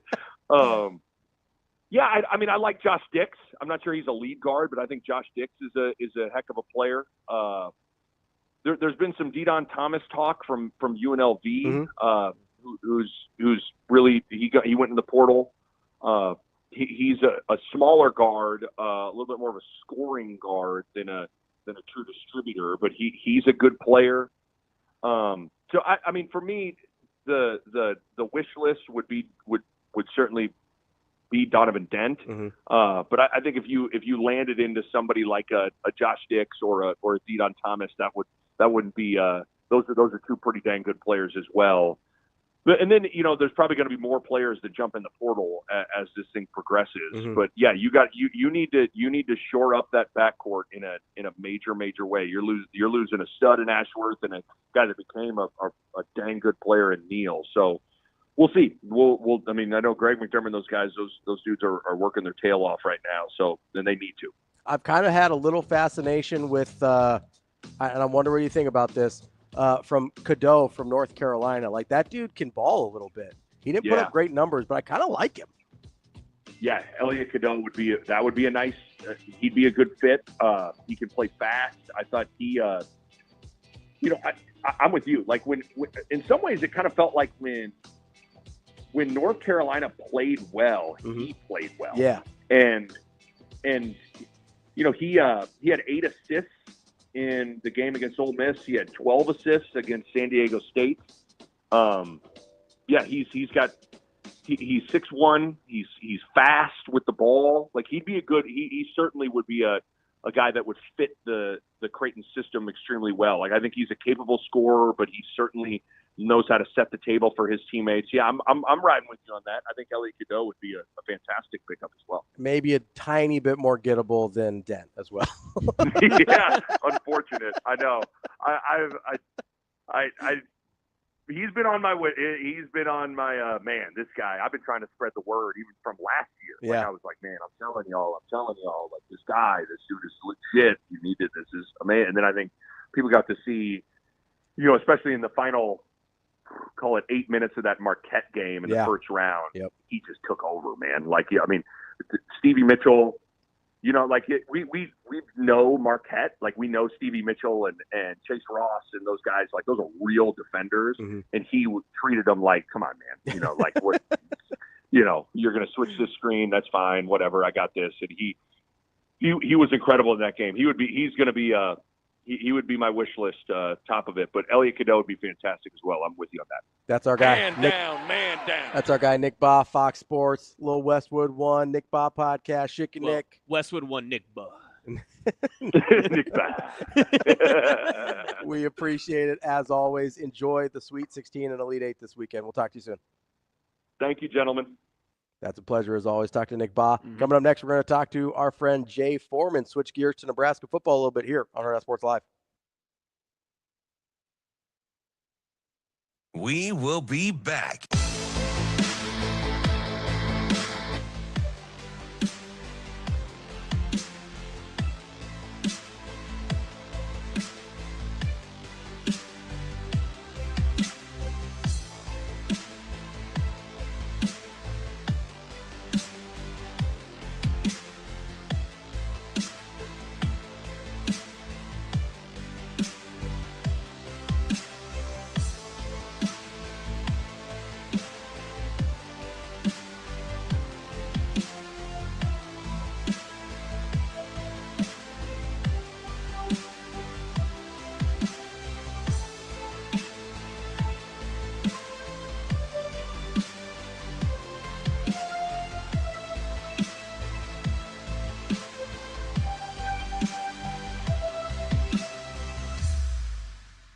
We will be back.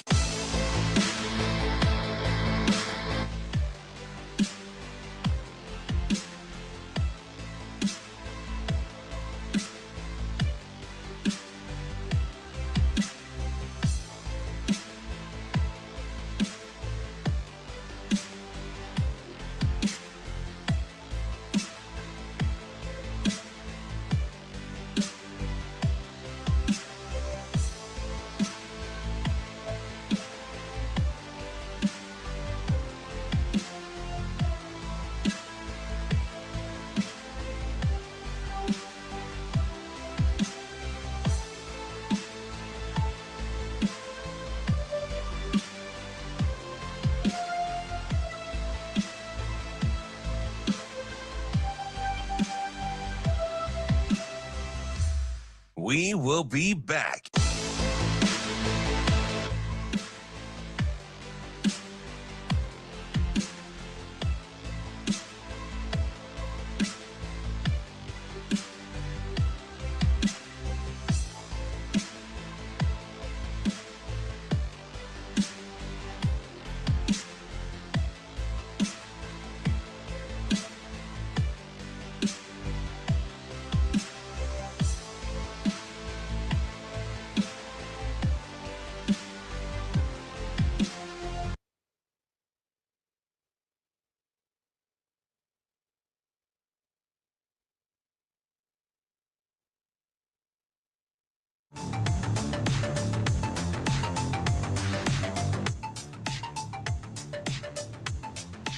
You're listening to Hurrdat Sports Live.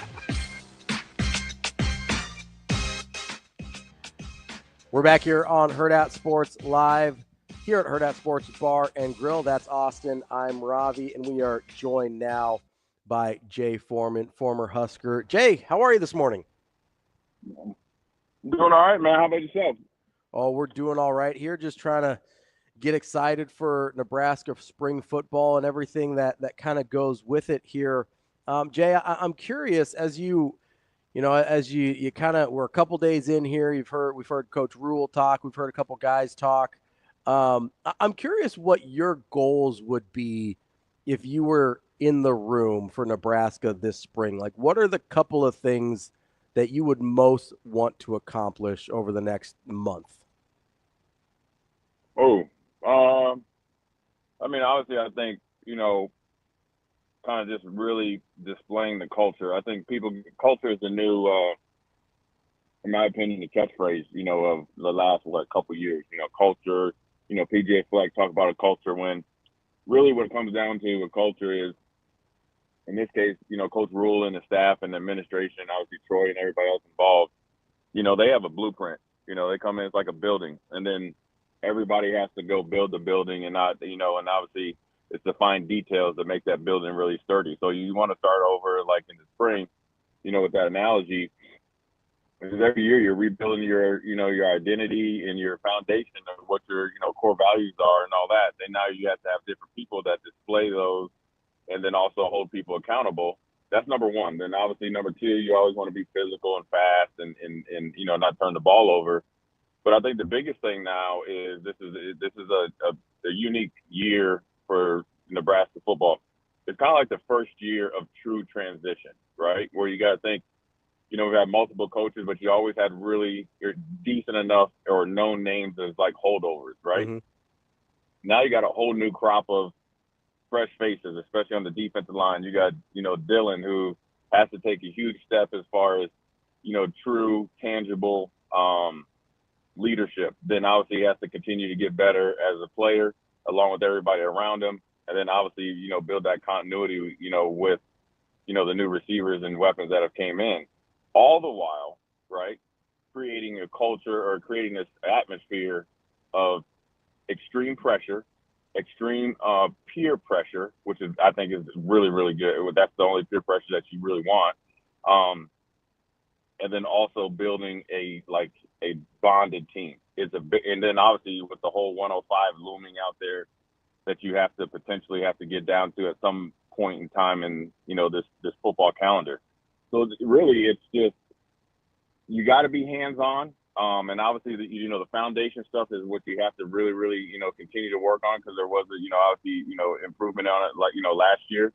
But then also you got to really let guys go out there and try to, sink or swim, because now you have to find the guys that really, can be the answers, right? Because I think right now, more than anything, you got a lot of options. I think you got a pretty talented team, a good-looking team.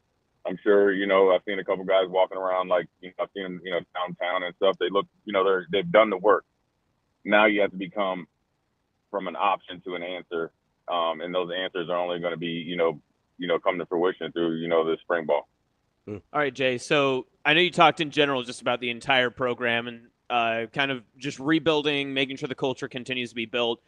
With the change that was on, namely the coaching staff and some of the new addition with the players and all the different changes and all that sort of stuff, is there a position group that you think needed a little bit more this off season, and especially this spring, that needs that extra boost of buying into the culture of the changes that came in, that they need a little bit of maybe that refresher of what Matt Rule's looking for just in the locker room? Yeah, I think they have a really good locker room, guys that want to truly want to, win and be the best that they can be. So I don't think that, I think there was some buy-in issues with other staffs and stuff. And obviously, it was, pretty, prevalent. I don't think you have that problem, as far as buy-in. I think, the new defensive line coach, I think he's probably along the lines of what Matt Rule likes. I've been really, impressed and just, watching him, his press conference. But then also I know a couple people that worked with him at Kansas City. And they said he's a stickler for the details. He is very, very, very factual, commands the room, has a presence about him, always coaching, and more importantly, always learning. And I think, if there's one group I think that could, will benefit of, from a new coach like that, I think is a young, impressionable, regardless if you came in as a transfer portal, a true freshman, or like a Keona Davis or Van Poppel, a ton of potential, or Elijah Judy, where this is your last go round. I think that will be a big impact on them, because even though you have some older guys and guys that have been around for maybe a season or two, everybody's starting at scratch. And when you got a guy that's coming in just fresh off of obviously a Super Bowl loss, but back-to-back Super Bowls prior to that, and then obviously having 8 years in the NFL and seeing a lot of different body type schemes and playing in one of the most complex schemes by a coordinator in Spagnuolo, I think that's going to be like the biggest boost. I think you'll see, a little bit more bang for your buck. Jay, as you know, a lot of separation tends to happen in spring as guys sort of, you mentioned that peer pressure and the competitiveness of the different rooms. How much do you think that separation has to do with just overall talent of the individuals versus their ability to sort of repeat the daily grind and sort of that rigor that happens on a day in, day out basis? Like, how do you kind of weigh those two things of the talent versus the consistency of being able to do the same thing every day? Yeah, I think that, to be honest with you, you kind of answered the question here. I think the consistency will be the talent differentiator. You get what I'm saying? Mm-hmm. And the reason why I say that is because I think they have depth, in particular, like say the wide receiver position. I think they're probably deeper, talent-wise and potential-wise than they probably were last year. So then, therefore, I think the consistency will separate it because everybody's talented. Now, what I mean, on what you may be thinking about is like the talent, like if a Randy Moss or Andre Johnson breaks the huddle, well, then that's just, I call that nature versus nurture. That's just a freak of nature, and everybody has to nurture it around it. But I think the consistency, the guys that are consistent, and potentially like you look at the wide receiver room, like a Dane Key and obviously Hunter and those guys that have real live reps and production and kind of know what you get, that, that's where you can see some separation. But then also I will say this, and this is probably along the lines of your thinking, the talent of a Shavers, right, mm-hmm. will sometimes separate himself before the consistency gets there. And I think you saw that on display in the bowl game, right? Sure. And we saw it like, I think USC.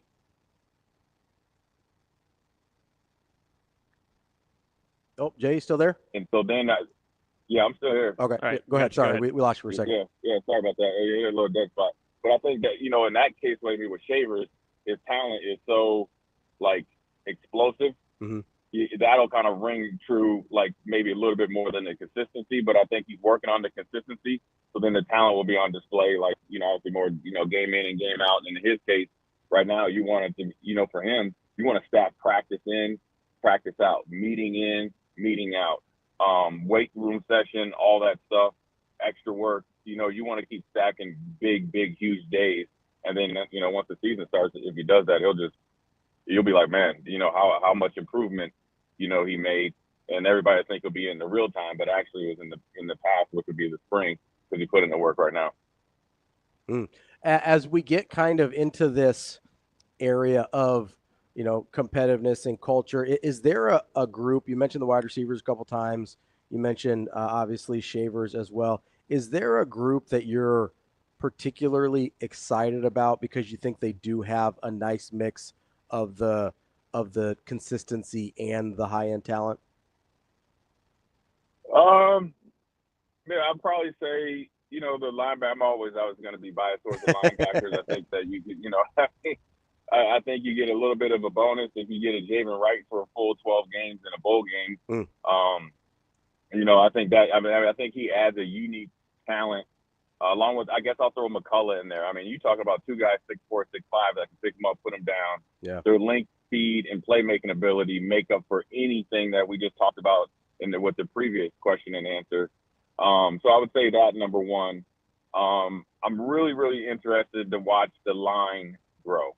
And the reason why I say that, everybody talks about kind of Pritchard and everybody else, you kind of know, I wouldn't say you know who the starters are with Latowski and all that, but I want to see like Grant, with Bricks and those type of guys, the big step that they could take not only in the spring but in the through the summer. That's where you'll really I call it cooking with peanut oil. Is like you're getting the depth, and you got I can see why that guy was I think Bricks was a huge recruit. Mm-hmm. Matter of fact, I know he was. I don't know all the details, but so you're like, okay, I see it.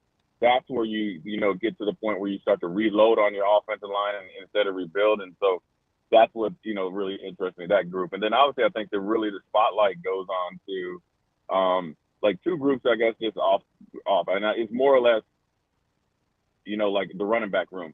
Quentin Eyes, I'm sure Matt Rule walking around, he looks the part, and he's shown flashes.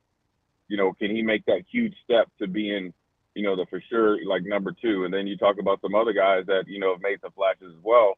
Can he hold off the competition, or can he separate himself, right? Because you're going to need more than one runner. And then obviously in the defensive back room, obviously you got a good veteran with Hartzog, you got Buford, and obviously you got Deshaun coming back, so you feel good about your veteran presence, right? Mm-hmm. But what about obviously Damon's on your show. What about a Caleb Benning? What about the young guys that got the bowl games? Jones stepped in at corner, I think, in the bowl game. Yeah. A great athlete. Those guys, right? Those are the guys that are really, really, could jump off the map, but then also make your team and your defense a lot better. That's Jay Forman, former Husker. Jay, we appreciate the time, and I'm sure we will catch up with you again soon. All right, man. Take it easy, guys. That's Jay Forman. Coming up next, we're going to talk to Brian Edwards, our Vegas insider, as we get the Sweet 16 underway, see how he's feeling about the games tonight. That's Austin. I'm Ravi. More Hurrdat Sports Live coming up next.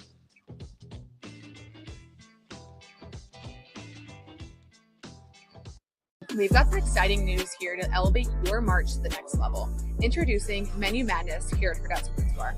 This isn't just any tournament. This is a bracket featuring 16 of our most popular food items, and you decide the winner each week when your favorite items go head-to-head. And here's the best part. When you vote, you're automatically signed up for our free loyalty program.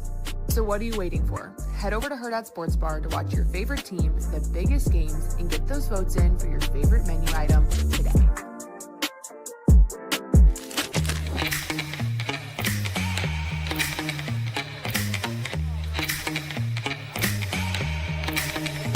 Give me that cheddar, bacon, Rico.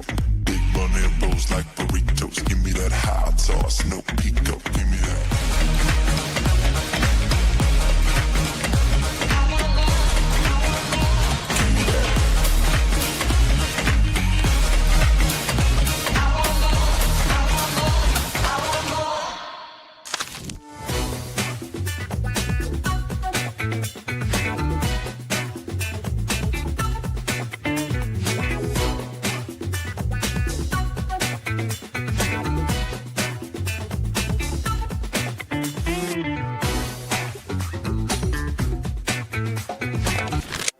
Aspirations can drive us. Sometimes a simple gesture is what fuels the pursuit of a dream. When it's time to make your dream a reality, we are here to help.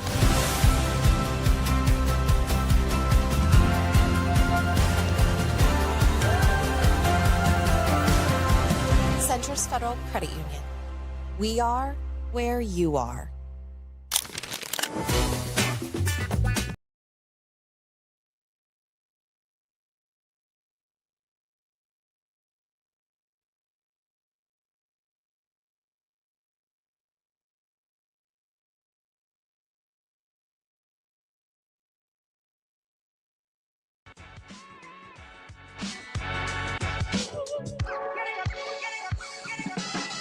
You're listening to Hurrdat Sports Live.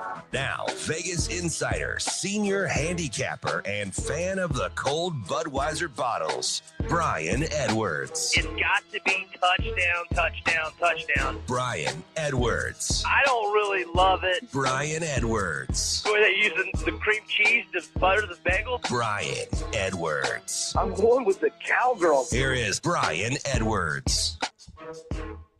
We're back here on Hurrdat Sports Live. That's Austin. I'm Ravi here at Hurrdat Sports Bar and Grill, reminding you they've got you covered for all your Lent needs. You got your fish and chips, or if you're a heathen like me, go get the Reuben and enjoy that as well. That's got to be a mean experience. You've got the Reuben at the table, and then everyone else is like, oh, the fish and chips. The fish and chips are great. I have had them for the NCAA tournament opening round day we did a week ago. Yeah. People forget that was a week ago. It was. Felt like a long time. Already a week ago, and it's been a week since we've talked to our friend Brian Edwards, our Vegas insider from Major Wager. What's up, B? What's happening, fellas? How we doing? Good. How'd we fare the first weekend of the NCAA tournament? How'd we do? Man, I was doing fantastic until the Gator game on Sunday against UConn, and I went a little heavy on the Gators. I went for the jugular. And then I recovered and had a nice day, but I had more amount-wise on Florida than anything, and I didn't have the stomach to make any big bets after that one. But my record was good. I had Kentucky, Alabama, and Ole Miss on Sunday, but lost the Gators and their team total over, and them in the first half. So do you go back quickly then? Are you trying to get back on the wagon, right? Oh, yeah. I'm right back to the Gators. I think that close game with UConn makes them even more dangerous. And, I like them a lot. And I liked them a lot before all the Willard stuff at the press conference yesterday. How about that? I can't remember the Gators. The Gators are my team. And I can't remember a time we're playing an opponent in such a big game where the coach has got a bunch of nonsense going on. Well, and he's like, yeah, I'm sticking here for now. That's he was asked a question. He was asked a question, and he just started talking about Walter Clayton. He's great off the dribble. It's a really good pivot, though. It's got to be reassuring for the administration. B, as we get into these games here tonight, I know you mentioned you got Florida. I think you got them a little early at the 6. It's up to 6.5. Is there a number with Florida where you're like, that's too much? That's too much for me you want to get under that? Well, they've got 27 wins by at least 11 points. Now, obviously, they did not get there last Sunday, but they're still 10-2 against the spread as a single-digit favorite. I'd probably go all the way to 8, but I like it a lot more at 6, obviously. All right, so, Brian, I was talking with Ravi during the break that during this time of year is my favorite time for totals and especially overs. I'm always trying to look and try to root for, trying to put my money somewhere like that. You have a favorite in this round for a total that you're looking at?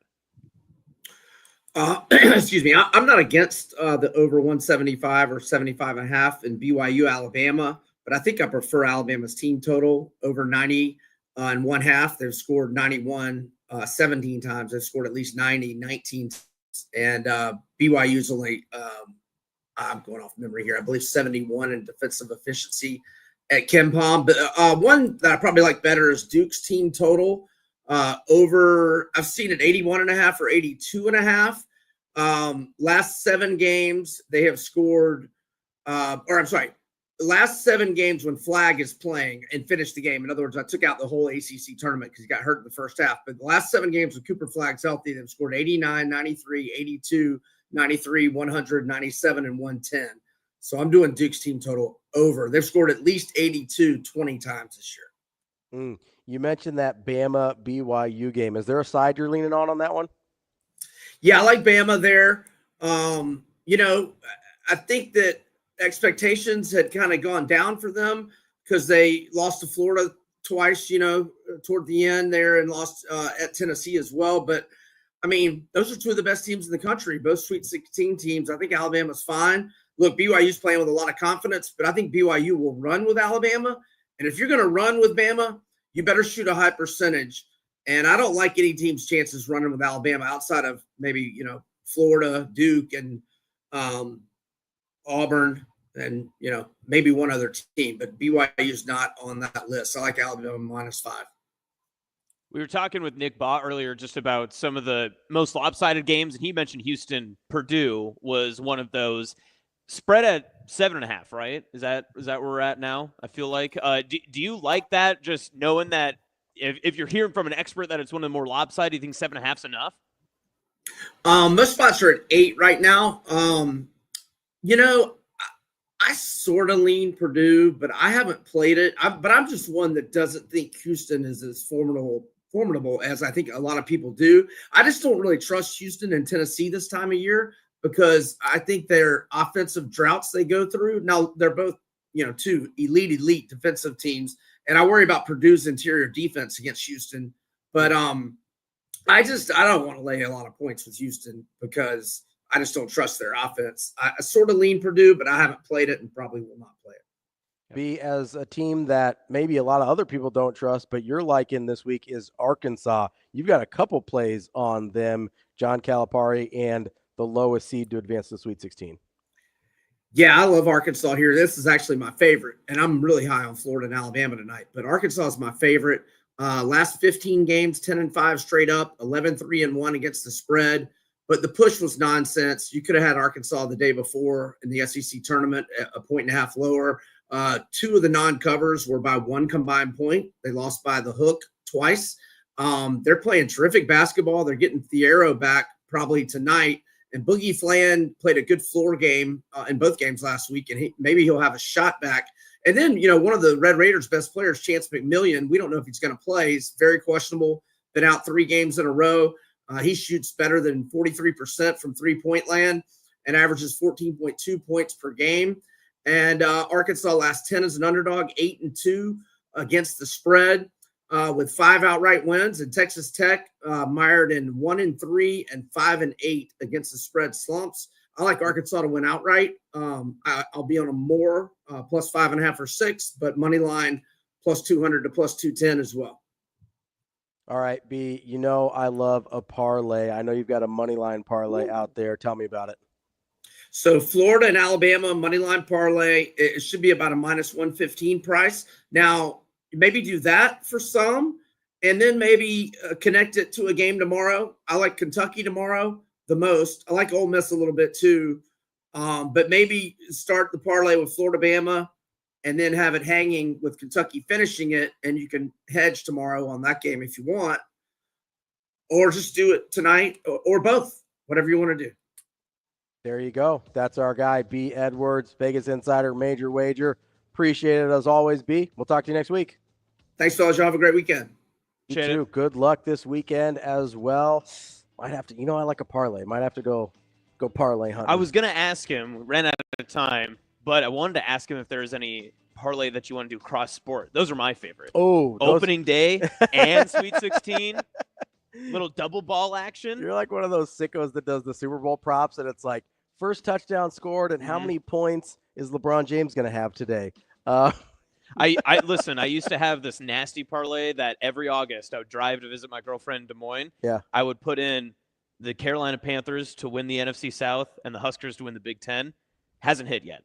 One day. One day. One fine day. This will happen. And only one of them will get it. That's Austin. I'm Ravi. We will be back with Michael Bruntz next year on Hurrdat Sports Live.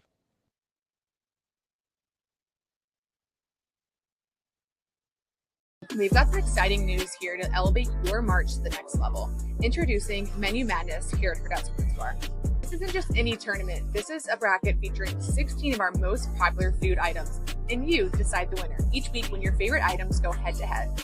And here's the best part. When you vote, you're automatically signed up for our free loyalty program. So what are you waiting for? Head over to Hurrdat Sports Bar to watch your favorite team, the biggest games, and get those votes in for your favorite menu item today.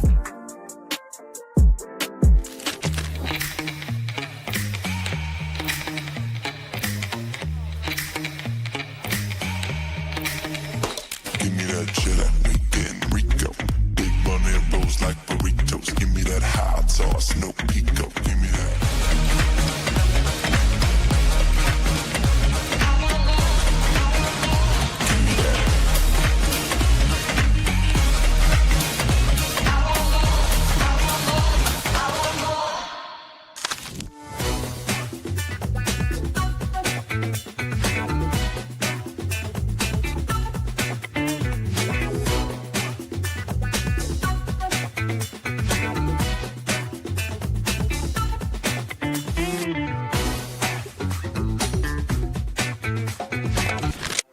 Aspirations can drive us. Sometimes a simple gesture is what fuels the pursuit of a dream. When it's time to make your dream a reality, we are here to help.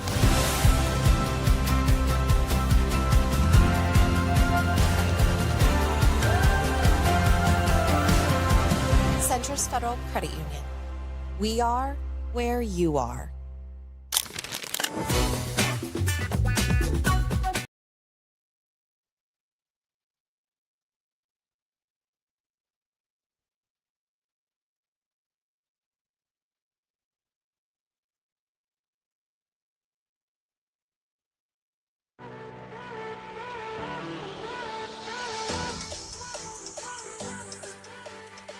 Welcome to Hurrdat Sports Live.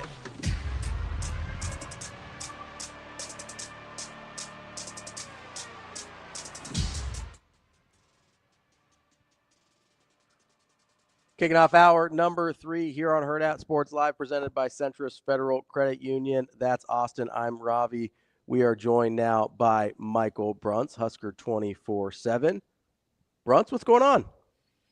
Nothing. My apologies if the hip-hop music in the background is a little loud.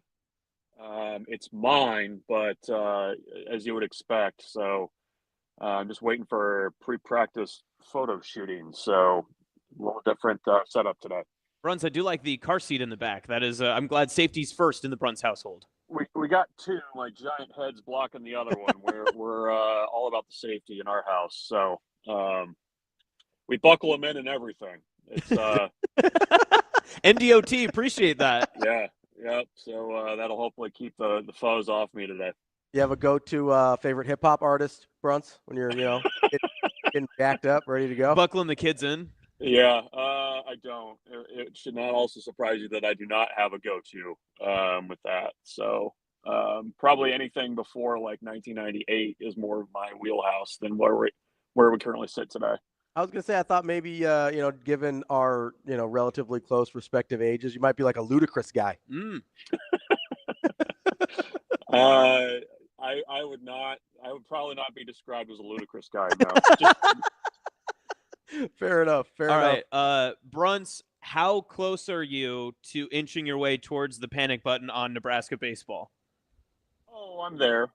I'm there. I don't think there's any inching at this point. I mean, you're what, 10-14 right now. You're getting close to the halfway house, getting ready to have a hot dog at the turn and get back out on the course. And they got a lot of issues to figure out. The lineup certainly, they showed up in Manhattan last week or on Tuesday. So there's that, but just not consistent enough there.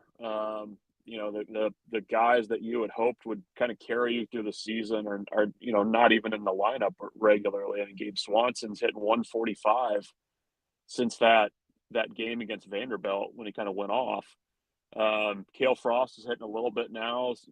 Case Sanderson's hitting a little bit, but just not enough consistency and competitiveness there. And the pitching, I think for the most part, has been okay. But just you've not seen consistent winning baseball at any point this season, so that's a big concern. I mean, and the Big Ten standings being what they are, you're three series into the schedule right now, and you got a lot of work to do just to get to Omaha to qualify for the tournament. So I think you're probably at the point of panic a little bit, and the coaching staff's got to figure out what buttons they have left to push there, because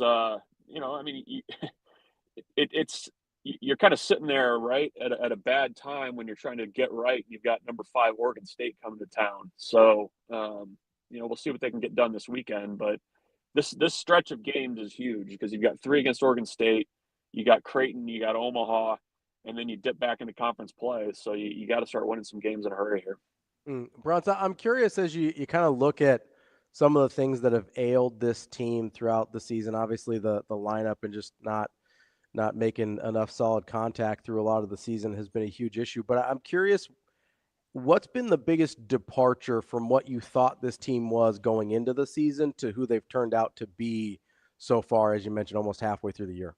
Oh, it's the lineup. I mean, I think when you look at career numbers for a lot of these guys. And remember, I mean, this was a very veteran lineup. It's not like you're trotting a bunch of freshmen out there. And actually, the freshman you've been trotting out there has been probably your most consistent hitter, Devin Nunez. So that's been the surprise. I mean, you've got, Gabe Swanson, is hitting much like not hitting much like he did last year when he kind of had to ride the bench a little bit. Cale Frost is hitting about 100 points less than what he did last year at South Dakota State. Different level of competition. I completely understand, but you got to get him going. You haven't seen consistent enough at bats from Riley Silva and Bolin at the bottom of the lineup.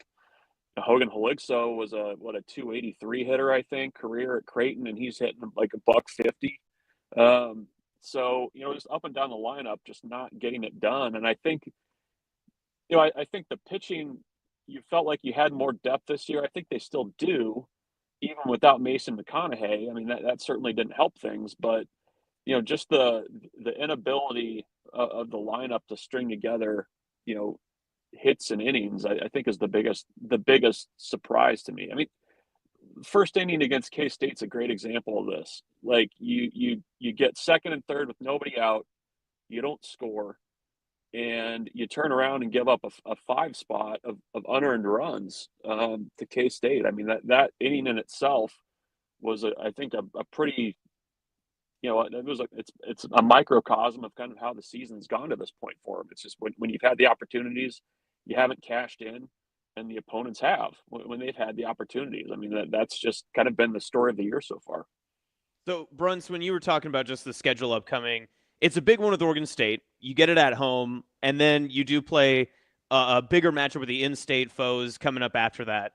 Just for a confidence meter, what are the more important games moving forward? Is it winning, maybe not winning the series against Oregon State, but is it getting a win against the Beavers and then winning an in-state, or is there something in between there that would be more beneficial for the length of the season?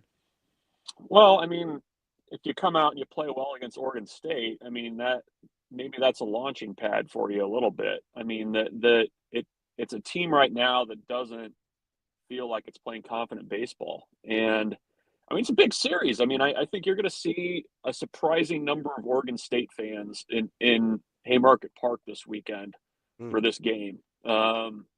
So, I think Nebraska kind of finding itself playing well against a team like Oregon State would be huge. And then if you're able to do that, then the question is, how do you carry that over into the midweeks? Because, we're in like a bizarro world now where Nebraska largely wins its midweeks and is struggling on the weekends. So, if you can do that against Creighton and Omaha and kind of start playing good baseball, as you get to back into conference play, I mean, that's the goal. So, I mean, it has to start this weekend. And, I think one concern that Will Bolt has expressed in post-game interviews about this team is how do you respond? I mean, when you fall behind, do you keep fighting? I mean, he kind of said, that's the price of admission. That's not something you hang your hat on. And they just haven't done it enough this year. So they're going to get an opportunity to have to respond this weekend against Oregon State. I mean, I think that's a very finessed way of saying that it's a damn good baseball team that's coming in here this weekend. Bruntz, I wonder, is there kind of a point of no return in your head where you look at and say, hey, I know that there's a history with some of these guys being more successful than they have been, but we're at a point in the season where this is just obviously who they are this year. Like, have we gotten to that point? Are you still holding out hope that there's going to be some sort of turnaround? I mean, in the grand scheme of baseball, 24 games isn't the most giant sample size, but as you mentioned, like, we are getting kind of close to that halfway point. Like, is there a point where you're just like, this is just who they're going to be this year? Yeah, I mean, I think I still think you're seeing better at bats from some guys. Like Frost is turning the corner a little bit, I think. I think Case Sanderson was on base 5 times against K-State, had a double and a home run. The other thing that's kind of tough with the way that they scheduled this year, and plus you've got 2 added Big Ten series. I mean, Nebraska was basically just in California for 2 weeks. They've played 5 home games so far this season, and we're almost to April. You contrast that with Oregon, that I don't think Oregon, the Ducks, I don't think they played a game outside the state of Oregon until basically this week. Like, so I'm at the panic button, but at the same time, I mean, I think you have to acknowledge the difference of this year where they haven't had those midweek tune-ups at home that they've typically had against Northern Colorado. All apologies there. And teams like that where you can kind of get some guys some at bats and feeling good about things. So I think that's the danger, Ravi, right? Is like that's just who you are. And it at times this year has felt very similar to the 22 season where it just never came together in any kind of way. So yeah, I mean, I think you're starting to see some guys take some better at bats, but 24 games, or I guess that's how many we are in. I mean, it's not a huge sample size, but it's a sample size. All right, Bruntz, switching over to football here. Obviously, you're there for availability, talking a little bit with them just about what's been going on in the early week of spring so far. What's kind of just the pulse so far of what has been it feels like a tonal change with what Rhule's been over the past few springs comparative to this year heading in. Have you noticed it just from Rhule, or is it also maybe from the team's perspective, the assistants as well? Is it just the head coach, or is it overall just kind of what's that pulse, and what are you feeling for just a tone change? Yeah, I mean, I think there's a little bit more of this, like, okay, let's put our heads down and work a little bit here.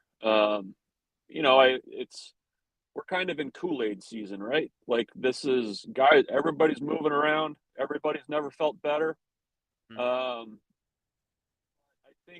think they're trying to get past that a little bit. I mean, I think there's an acknowledgement over there that this is a really important year, and whatever is going to happen in year 3 in 2025, it's going to be set up now. I think also this spring, I mean, just the reality of the fact that you have 3 new coordinators, 30 new guys on your roster, you've got the kind of looming cut down to 105. They're also kind of taking their time of, let's teach this, let's install it. I mean, they have to install a new defense.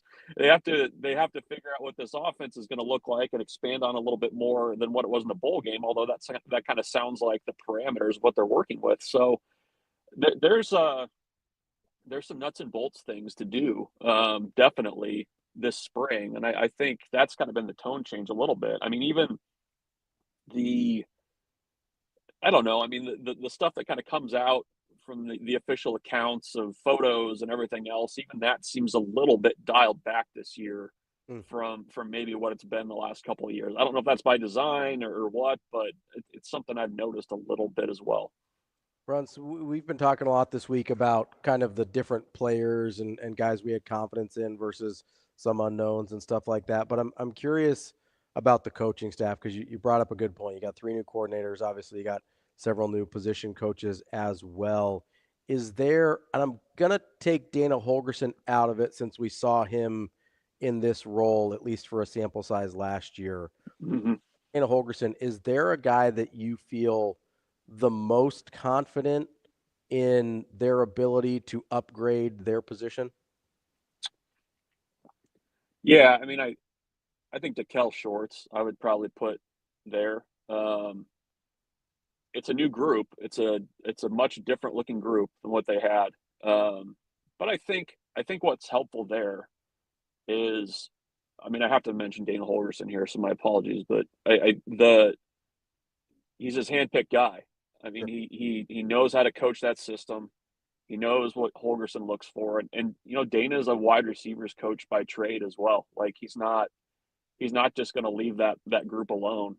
He's going to demand a lot. So I think that's probably where I would go. And I think also too, they've got some production there that I think you can feel good about, a mix of production and young guys that I think are going to be a factor. So I think that's probably the group I would go to that, it has the highest upside this spring of like, okay, this is a group of guys that can kind of be difference makers, even though you're kind of once again playing wide receiver transfer portal roulette. But I mean, I think there's, a better chance of this group hitting kind of with everything that's, a familiar coach to Dane Key, a coordinator that has a very clear vision of what he wants that to look like at that position too.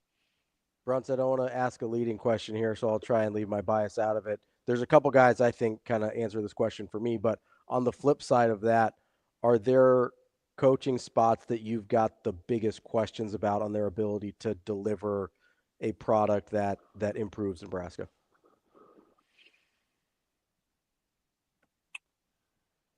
And well, group than it is about the coach. Yeah, I don't know that it's about the coach, because especially the new guys. I mean, we don't know. Like I've never seen Addison Williams coach a defensive back in my life. Like, so I don't know what that looks like. I do wonder about the defensive line. I mean, I think that's the group and that's not, just to say this, that's not any kind of indictment of Terry Braden or anything like that. I think he's a really good coach. But that's a group that's in a bit of flux, and you're replacing, arguably two of your best players on defense at those position groups and guys that were really big pieces of what you did. So that's what that group needs to get figured out. And there's my hip hop music again.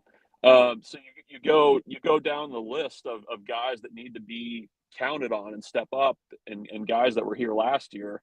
There's some work to be done there. So I'm kind of curious to see how that comes together this spring. Bruntz, is it fair to say that the defensive line has that concern? Maybe not just from you, but just in general, Husker fans, chat pages, all that sort of stuff, just because of the spotlight that was left. I mean, the coach, Ty, Nash, I mean, they were high-profile players of last year's team. Say that concern is just because those faces left and that they're looking to replace those, or is that concern genuine with the pieces that are coming up? I think it's more who left. I mean, I think that's the biggest thing. I mean, I think you're also you've identified guys already that, really need to step up. I mean, Riley Van Poppel's a really key player for this team this year. So I think it's a mix of all of that. I always get somewhat concerned about defensive line play anyways, because we've seen at Nebraska what it can look like when it's really good, and we've seen what it can look like when it's really bad. And, Matt Rule has said consistently that, he's going to, they're going to be good up front. Like that's a non-negotiable thing for him.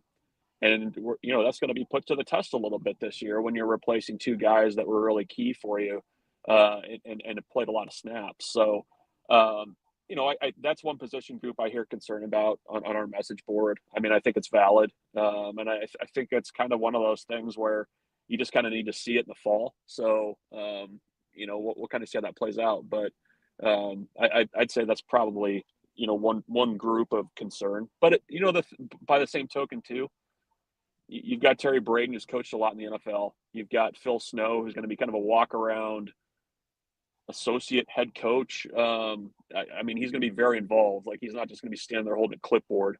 I think Matt Rule's going to be focused there too. So they're going to have a lot of eyeballs on that group as well, I think. Bruntz, I know we just got a couple minutes left here with you. You mentioned that you personally always kind of have a little bit of concerns and questions about the defensive line. It seems like typically that spot for Nebraska fans is the offensive line, where you always have questions about what it's going to look like. It seems weirdly quiet this offseason about concern about the offensive line. You think that's justified, or do you have some concerns there? It's going to be so incomplete. Like, when you look at the list of guys who are not going to be participating this spring or limited, I mean, it's, probably Teddy Prohaska's limited. Lutovsky started a lot last year. He's limited. You've got some other guys that, that are probably going to be in that initial group. Turner Corcoran, that maybe not starting, but in like that top 7, like you could see those guys being in the top 7, and you're not going to see them this spring. So, it becomes a big spring for guys like Preston Taumua, Grant Bricks, those young guys that are going to have a lot of opportunities for reps this spring, just because you're not going to have, the veterans in there. So I think that's kind of why it's quiet. I also think it's a little bit quiet because that's one of the few positions where you didn't have a coaching change. Like, everybody's not kind of looking at the shiny new toy, and Donovan Raiola is kind of the veteran coach now, this veteran assistant coach. So it is quiet. I agree, but I think it's going to be kind of hard to make heads or tails from the spring of what they're going to get done here is going to mean in the fall, because it's going to be a little incomplete with the guys they have there. That's ludicrous super fan Michael Bruntz from Husker 24/7. We appreciate the time as always. Enjoy getting out there for availability today. And opening. Yeah, I think we got some Kendrick Lamar going in the background, from what I understand. That's what the kids tell me. What? Yes, enjoy opening day. I hope things go well for you. I don't really know what you're rooting for anymore in baseball, but I wish you the best. I'm rooting for the A's and rooting against the ownership. So that's my breakdown. That's quite the tightrope to walk. That's very. We're threading the needle for 162 guys. I don't care. Living on a razor's edge. Michael Bruntz, we appreciate it. Yep, see you guys. That's Michael Bruntz, Husker 24/7. I do think I think this is the least we've talked about the offensive line in recent memory for me. And it's odd too, because they're not they have, maybe it's just because of the upside everyone thinks of, but they don't have the stalwarts that they've had in years past, like coming in. You don't have a ton. I mean, you've got some knowns, like right? The past 2 years, you had a guy who started over 40 games coming in, and Ben Scott, and people were still adding question marks to the line. You don't have that this year. And Ben Scott and Bryce Benhart, especially last year after we decided we didn't hate Bryce Benhart anymore. We felt like there were some knowns last year before Teddy Prohaska got hurt. And it seems like, okay, so you got Justin Evans, you got Henry Lutovsky. That's about, Rocco Spindler. I think people are considering that a known. Maybe that's it. Maybe people are accepting that. I mean, you and Damon have said it yourself here earlier this week, that if you're going through the list of who do we think is 100% starters, Rocco was one of them. Yeah. Yeah, for me, he was. I think Lutovsky was for DB. I think we both took Justin Evans. I do wonder about the tackles. I mean, for as important as a position as that is, it seems like we are less concerned about that group. Yep. Maybe it's because we liked what we saw from Gunner last year, which that's fair. I thought he filled in admirably. But everyone kept saying that he was working a year away. Year away and working ahead. Yeah. And you have to be a little cautious about that, because we've said that about a lot of players, not just tackles and offensive linemen. We've said it about a lot of Huskers that they're a year away. Look how good they played this year, and then that's the peak of their development. And I do wonder what the general population feel is about Elijah Pritchett, right? Because he was a highly touted guy, and he started all last year for Alabama, so I think people just assume he's going to be good. But there's some rough tape out there for Pritchett as well. So I really don't know what to make of Pritchett. I do think he's going to get every opportunity to start, but I don't know if that goes well or not. I mean, there were times last year where he really struggled for Alabama. So that's a really interesting one to me. And, part of the reason I asked that question is I don't find myself particularly concerned about the offensive line. Yeah. David says, at least Donnie has options. I think that's part of it. Yeah. Right? Last year. Options are great on the offensive line, but consistency is better. I'll say, we talk about this all the time. Options versus answers, right? Options are nice. Answers are required. But I also kind of, famously last year went on this rant when Prohaska got injured of people need to chill out, right? We don't actually have that much tape on Prohaska. Right. So it wasn't like you're talking about this, two-time all Big Ten tackle that is all of a sudden injured. It's a guy that has been in and out a lot that we didn't really know what we were going to get from him this year. And then I kind of went down the roster. I go, look at all these types of guys that at least body type-wise would potentially give you options at tackle. And I get physically not everybody can move their feet the right way at that size to be a tackle. I understand that. But, again, Donnie tends to have options. And for the most part, that's a guy that I sort of trust almost just implicitly with what he's done with the line, what he did from his first year under Frost to the first year under Rule to the improvement in a guy like Bryce Benhart, the way he's brought along a Gunnar Gatula, the way he's brought along a Henry Lutovsky and a Justin Evans, just the development he's shown in his room, I kind of just give him the benefit of the doubt. And I don't remember doing that with hardly anyone else, certainly not at the offensive line group in recent memory. And it's the same thing that you guys have said about Rule, you guys being you and DB, about how not the royal we, but just the two people that sit at the desk, but what you've said about Rule always says the truth or versions of it and how he wants to be able to portray that out there. I thought last year it was illuminating to hear him say midseason, listen, we've got running backs that we need to not only we need a guy that can break through and break the play. Mm-hmm. I didn't necessarily take that. I thought the same thing everyone agreed upon, that yes, we need running backs that can make these spectacular plays and make the 60-yard run. Mm-hmm. I actually thought it was maybe even a slight indicator on our offensive line is doing a really good job. We need guys who can make the play that they're making for them. Sure. Right?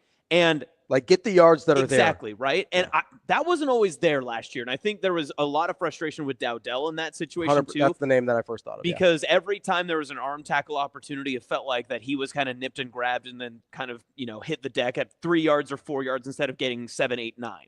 And I wonder if this is maybe that same opportunity where we're not hearing as much about the offensive line. We don't have to hear about guys that are rising up in the ranks or guys that are performing well because, hey, listen, the standard was good last year. We're good with where everyone's at. Yeah. We know it's good again. And if we hear the concerns on different parts of the offense, it has nothing to do with the offensive line's play. It's just that performance of that different position group. Yeah, and I go back to 2 years ago, so Rule's first year, where at different points of the season, Nebraska was missing 3 offensive linemen, 3 starting offensive linemen, and we didn't really notice. Mm-hmm. So at that point, I'm just like, okay, Donnie's going to figure it out. And I like the options he has now much better than the options that he had 2 years ago. Yep. So I do have questions about it, but I was curious if I was the only one that's just like, nah, it's going to be fine. Donnie will figure it out. Yeah. It was a good question. Yeah. No. I don't know if it's going to be a great offensive line. I don't know if they're going to have any all Big Ten performers, but I think it's going to be good enough, and I do think you're right I know there was a ton of frustration with Dowdell where it just didn't seem like he was seeing it, right? Right. I do think there were opportunities there, and that's why you can put in EJ and all of a sudden it's like, oh man, the running game looks great all of a sudden. And it's like, well, where was that a month ago? It's like, well, the different guy was taking the carries. It's just a different stylistically running back wise there. But no, really good conversation with Bruntz there. We appreciate him fitting us in while he's got some coverage duties to get to as well. Coming up next, though, going to do a little picking with our guy Austin here about the Sweet 16 games. Oh! Want to see what we think here. I'm notoriously bad at this. Well, hey, DB is notoriously good at it. I notoriously am mediocre at best. So we'll see what happens. We're the perfect tag team then. We'll see what happens. Make you look good when he's out. That's what you've always wanted. That's all I'm really looking for from this segment. And all I'm really looking for when I'm talking about a financial institution is that credit union difference. They care about the community because they believe in the power of people helping each other. And that's what happened at Centris Federal Credit Union. Check out that credit union difference at centrisfcu.org. Whatever you're looking for in terms of financial services, checking, savings, auto loan, mortgage, home equity, whatever it is, talk to an expert at centrisfcu.org. Federally insured by NCUA and an equal housing lender. More Hurrdat Sports Live coming up next.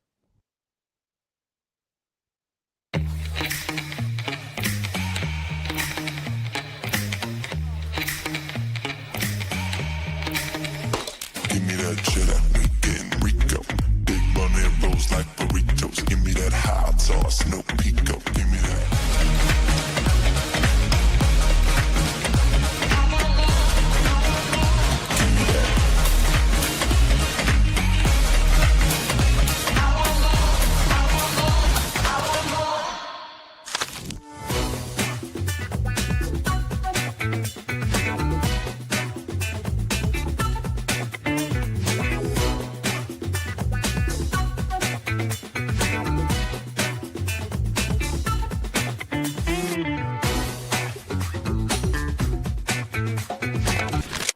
Aspirations can drive us. Sometimes a simple gesture is what fuels the pursuit of a dream. When it's time to make your dream a reality, we are here to help.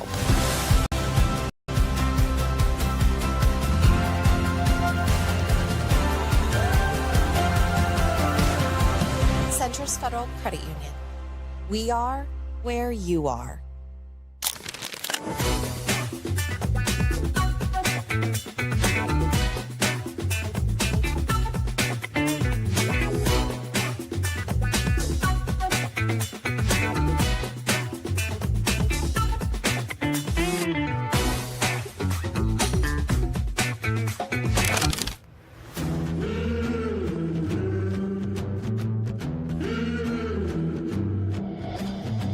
The Mizuno and Oklahoma State softball story is a story of growth and success.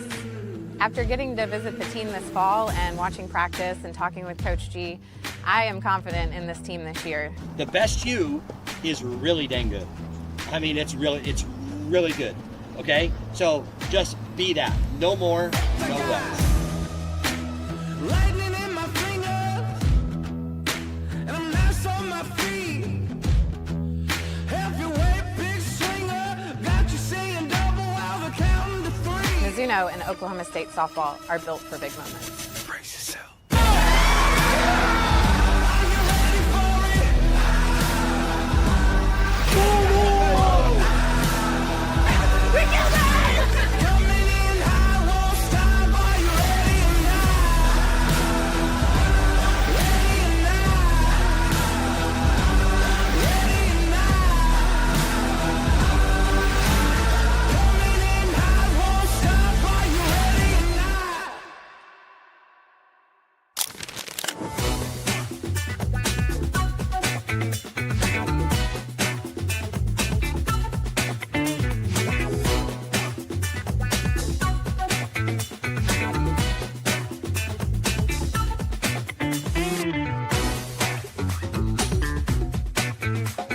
For the Battle of Omaha, it was Creighton winning in 7 innings, 10-0, and we've got Ben North hanging out with us. Ben, big day for you. You get up to the plate a couple of times. You smack 2 home runs right out of Tal Anderson Field. Had to feel good getting the bat going early. Yeah, for sure. We know we talked about before the game that we wanted to get off to an early start. Last week in the midweek, we only won 1-0, so we wanted to get off to a better offensive start. So, yeah, glad I could put a good swing on one. Glad some guys were on base. Yeah, so last year you had 2 grand slams in one game, and then today you do 2 home runs in the same game. Did you kind of have the same feeling coming into today? I mean, no, it's baseball. You know, I actually hadn't been swinging the bat the best this past weekend, so it's good to kind of adjust my sights and get into a midweek game where you can kind of get momentum rolling into the weekend.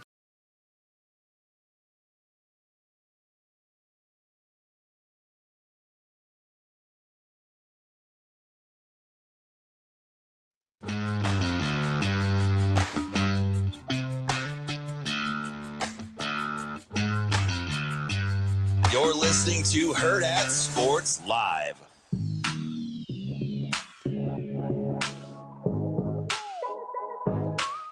Welcome back, Hurrdat Sports Live. That's Austin. I'm Ravi here at Hurrdat Sports Bar and Grill, and reminding you to call my friends over at Midland's Family Urgent Care. If you're trying to lose some of that stubborn weight, I know how it goes. Make sure you give them a call, 402-810-9494. They've got FDA-approved medications that can help you lose weight, whether it's tirzepatide, semaglutide. I've been on the semaglutide. It's helped me lose over 30 pounds, and it can help you too. Make sure you give them a call. Get a consultation set up. It is super easy, 402-810-9494. That's Midland's Family Urgent Care. Austin? Yes. There's games today. Very much happy about it, too. We said at the beginning of the show that I felt like yesterday was like a mini sports sabbatical. I'm back in it now. I'm locked in. I'm ready. We had a whole almost day off. I know. Is this one of those segments, if I'm doing a second chance bracket, I need to be paying attention to? Yes, that's correct. All right, let's do it. Are you doing a second chance bracket? Yeah. And also fade me very hard because notoriously, and I'll give you this, too. You probably don't remember this because you do this show every day, but I don't get to do it that often. Sure. We were still radio back when I was doing that. Oh yeah, back in the day. Tough, Back in the olden days. Mm-hmm. Yeah. Who would have thought? But thank you. Back before the internet was invented. Yes, pretty much. But It was, what was that, Black Friday that I had hosted with you for the Oh, Nebraska-Iowa game? Yeah. And I was making my way to Iowa City, and I remember we were doing the Bet on It segment, and you asked me, like, what's your pick for this weekend? I was like, well, I really like Arizona over Arizona State. And I was like, I really think that this is a rivalry game. I think Arizona's going to do well. I watched that game in a bar in Ames, Iowa, before Iowa State, K-State. Arizona lost 49-7, and they were down 35-0 in the first quarter. And I was like, nope, lock it in. Let's get it. Come on. And I remember just like horrifying watching it. And I was like, I can never go on that show ever again. I hope no one ever makes me make any like bets or picks or anything. But here I am now with my back against the wall in the Sweet 16. You know what's super funny? What? If you had not brought that up, no one would have remembered. But I remembered. I had to get it out in the open. And this is a new audience. I had to remind them that I'm bad. So that's why I'm trying to like let people know now. That's Fade Austin's way of telling you these picks are for entertainment purposes only. Absolutely. This is not financial advice. It has never been. Although I'll tell you this, I hit on every one of my first to 10. Did you? In the 32. Yeah, I was pretty proud of that. Let's start with what Nick Bahe said might be the most entertaining game of the weekend. BYU, Alabama, -5.5. Our guy B. Edwards has Alabama here. First, I'm going completely over in this. Meet me at the rim. Because how could you not want to watch these two teams just run up and down the floor? Yeah, I need at least 180. I need 90 apiece here. So, and to be fair, that's what Nate Oates wants to do anyway. Yeah. He's just going to run and run and run. Yes. I don't know if BYU can keep up for the full 40 minutes, but I'd like to think that they can keep it closer. I do think Alabama runs them out late. You think so? I think so. Yeah, so I'm not really sure what to do with this one because I've seen Alabama too many times just become like a runway to the rim for other teams. And for a team that's as capable scoring as BYU, that seems like a really dangerous proposition. Yep. Now, my boy Kenneth Pomeroy does have it as a 5-point win for Alabama. So that's right in the neighborhood of where this line is. Thank you, Kenneth. I'm going the other way. Give me again, smart move on your part. Listen to what I say first and run the opposite direction. I think the safest bet is the over. But I think if I have to pick a side, I'm going BYU +5.5.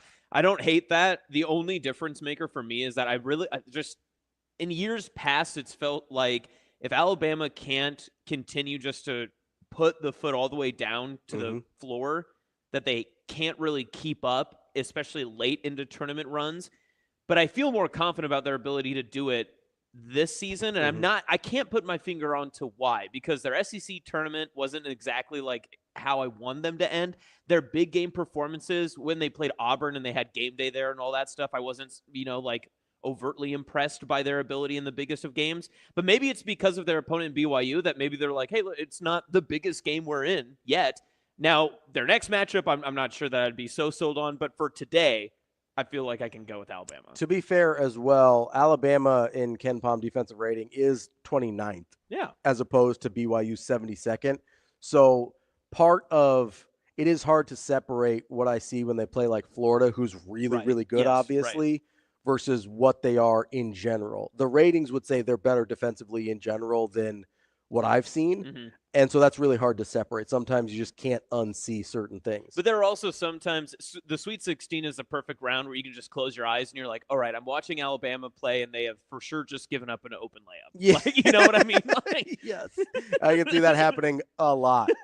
The only other thing that I think is going to be interesting here is Alabama is the #1 tempo team in the country. Yes. Even though BYU likes to score, they're pretty average tempo-wise. Right? So I will be curious to see maybe there is some fatigue that sets in with BYU and the pace that Alabama is going to push this thing at. Because I don't think BYU is certainly not going to try and slow it down at all. Yeah. And so that'll be super interesting. But well, and then you have to remember, too, that it's not like BYU hasn't played a bunch of nobodies either. It's just they've played like different style of good teams in the Big 12. Like you've played some of the top teams, not including Kansas, in your own conference. Hey, they were #1. People forget that. Yeah, that was a good win. Thank you, Pop Isaacs. Appreciate what you did. Hey, that was the one thing we'll remember Pop Isaacs forever.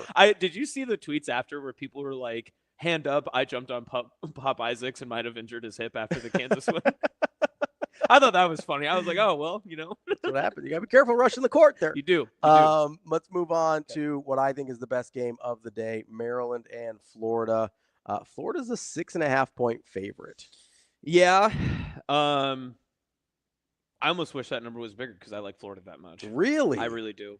I think this is a chance, one, because Maryland isn't necessarily – I think they're going to come out a little more focused. I wouldn't be surprised. In fact, my first attempt in this game is actually Maryland.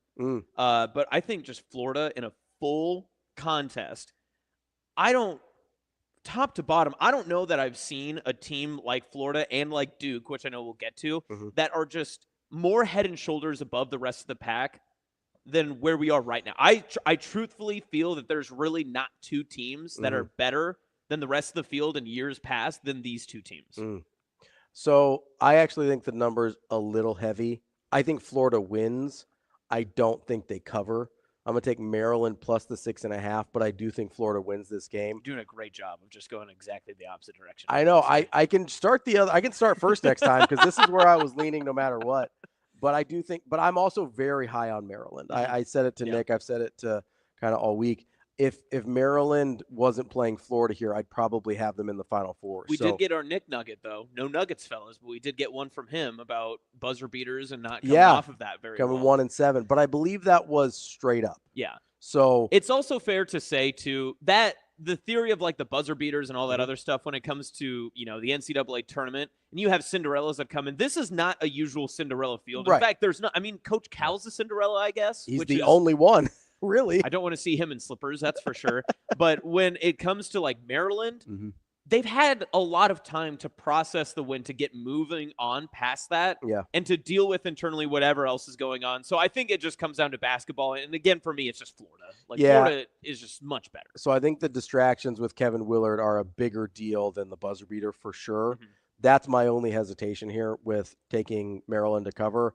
I do think, as long as he keep paying us, Derek Queen and them are going to be able to at least cover. I don't think they win, but I do think Maryland will cover. The biggest spread of the day, Arizona and Duke. Duke is a 9.5-point favorite. Ooh, me like it. Okay, you said you want to start this one. I'm going to go first here. Okay. So I'm taking Duke and the points. Bang. I'm going minus 9.5. And for two reasons, really. I agree. Duke and Florida, I think, are the best teams in the field here. Although I don't think they're as head and shoulders above Houston as maybe you do. But I do think there's a clear gap between them and the rest of the field if you kind of put Houston in there as well. The other thing is, I will never, ever, ever, ever, ever, to quote the great John Bishop, I will never bet. Well, even you. Ever, Never, ever, ever, never. Yeah, there we go. Appreciate you, JB. He touched it. He touched it. I will never bet on Caleb Love, ever.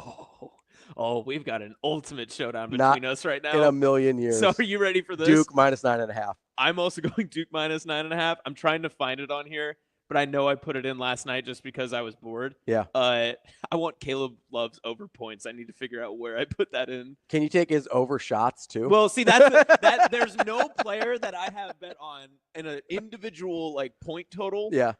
That I am more fearful that he could end up with 0 points or hit 30.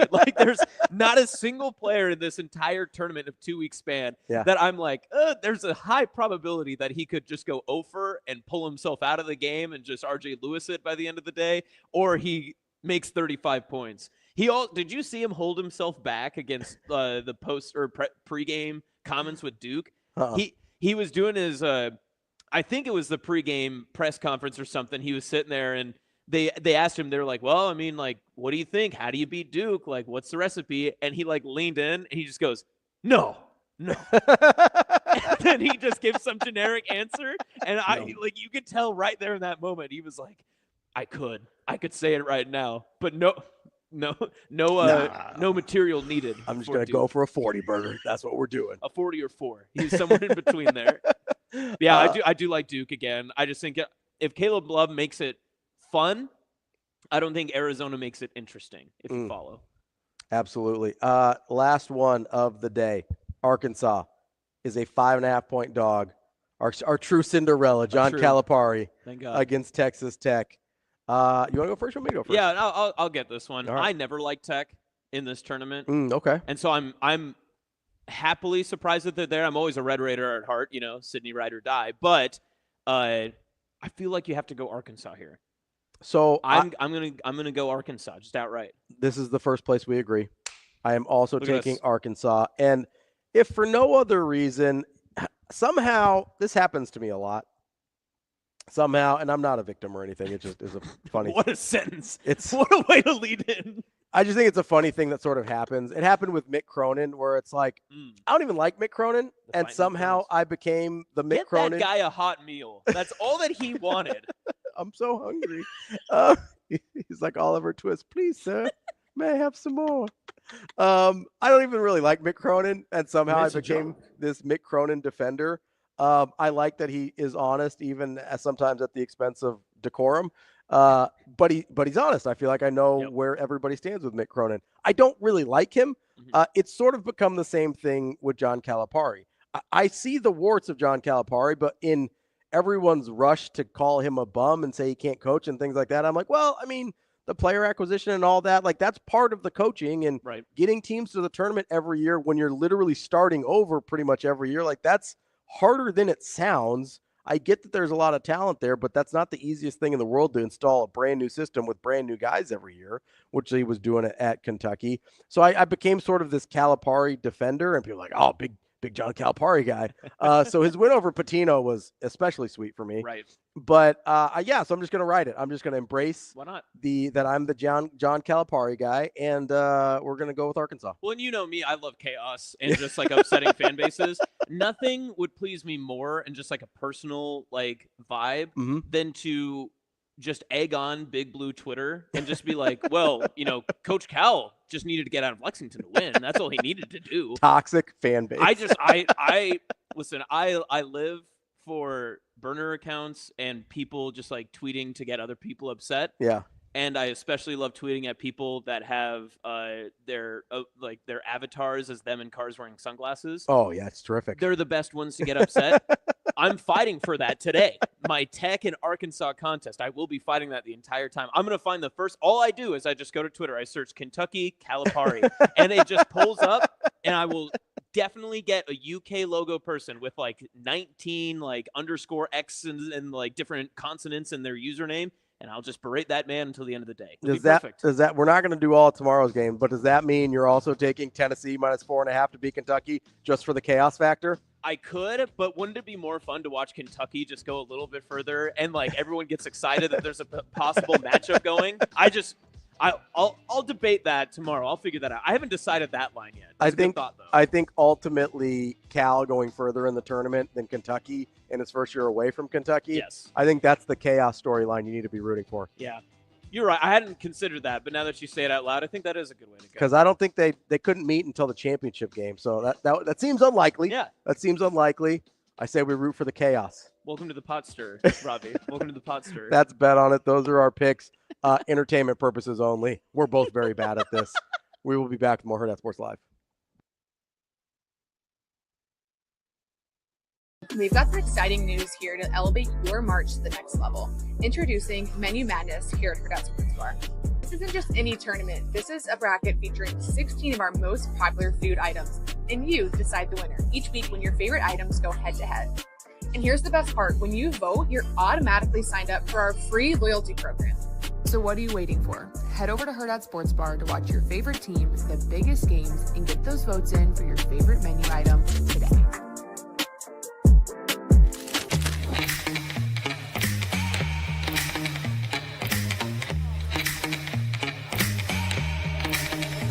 Give me that cheddar, weekend Rico. Big money rolls like burritos. Give me that hot sauce, no pico. Give me that.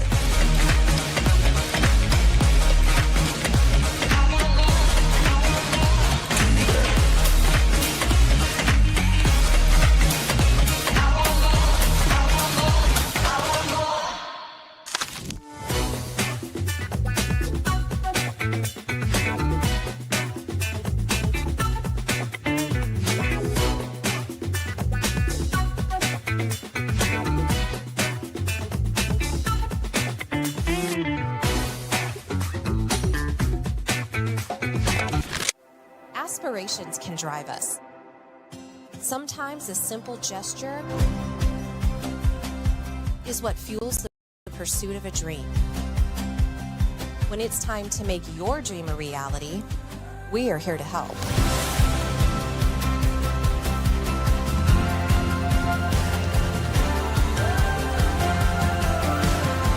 Centris Federal Credit Union. We are where you are.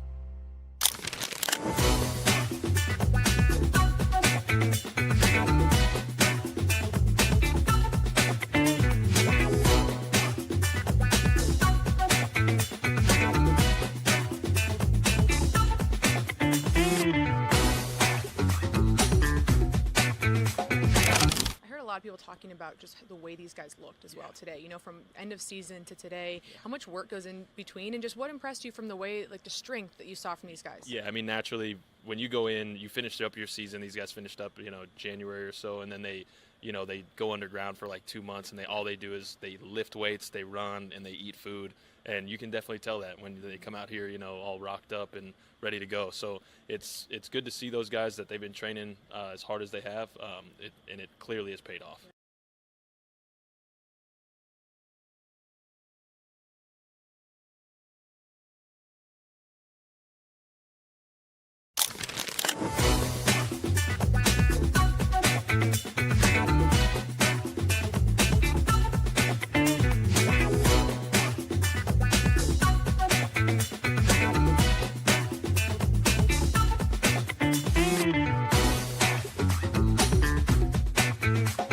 This one definitely meant a lot, and it was special just to be here and have so much family in the stands, so many little teams in the stands, just so many people showing out and showing support. I grew up going to a lot of Nebraska softball games, but I grew up going to a lot of UNO softball games too, so it really is just full circle to be in Omaha.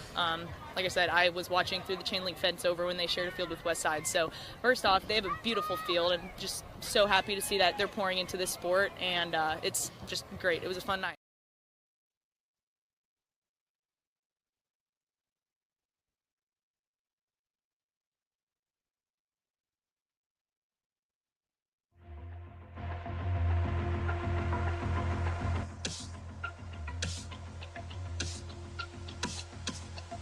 You're listening to Hurrdat Sports Live.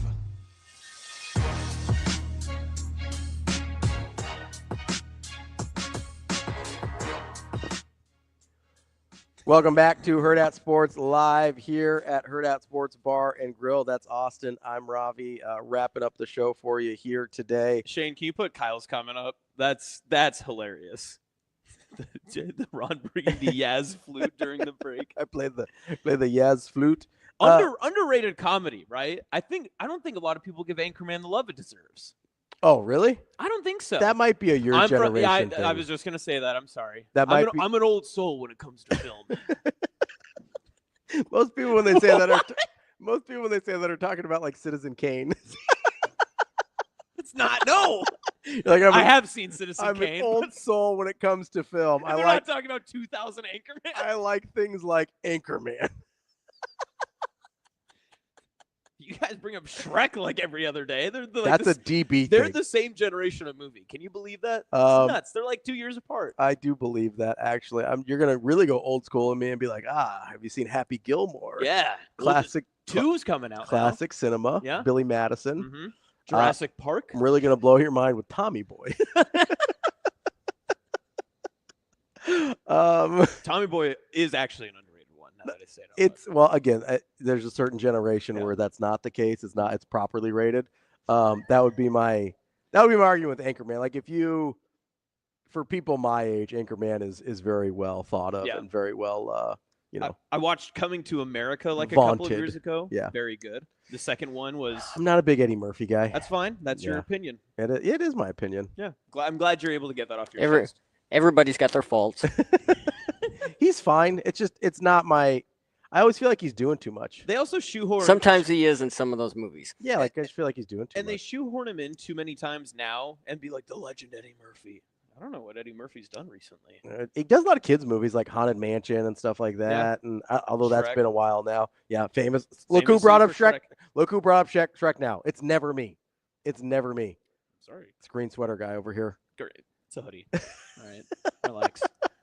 I almost thought about doing the jacket with it to go full Andrew Whitworth on you, but then I decided I was going to do shorts today because I looked at the watch. It's at 77. I know. I'm excited. That's why I wore the vest, because I was like, it's a little chilly this morning, Right, but yeah. we can lose it later. Boom. Yep, Yeah, see, there you that's the versatility of the vest. Lose the sleeves. Do you ever go full sleeveless and just vest? No. Why not? Oh, because you're a business manager? Because I think it's a ridiculous look. No, it wouldn't. If you wore only vest on this show, like late July, humidity's at like 80% at 5 a.m., no one would question you. I think They would say that guy's got a meeting later. everybody would question. No one would. Just only vest. Yes. No shirt underneath. No. Just vest only.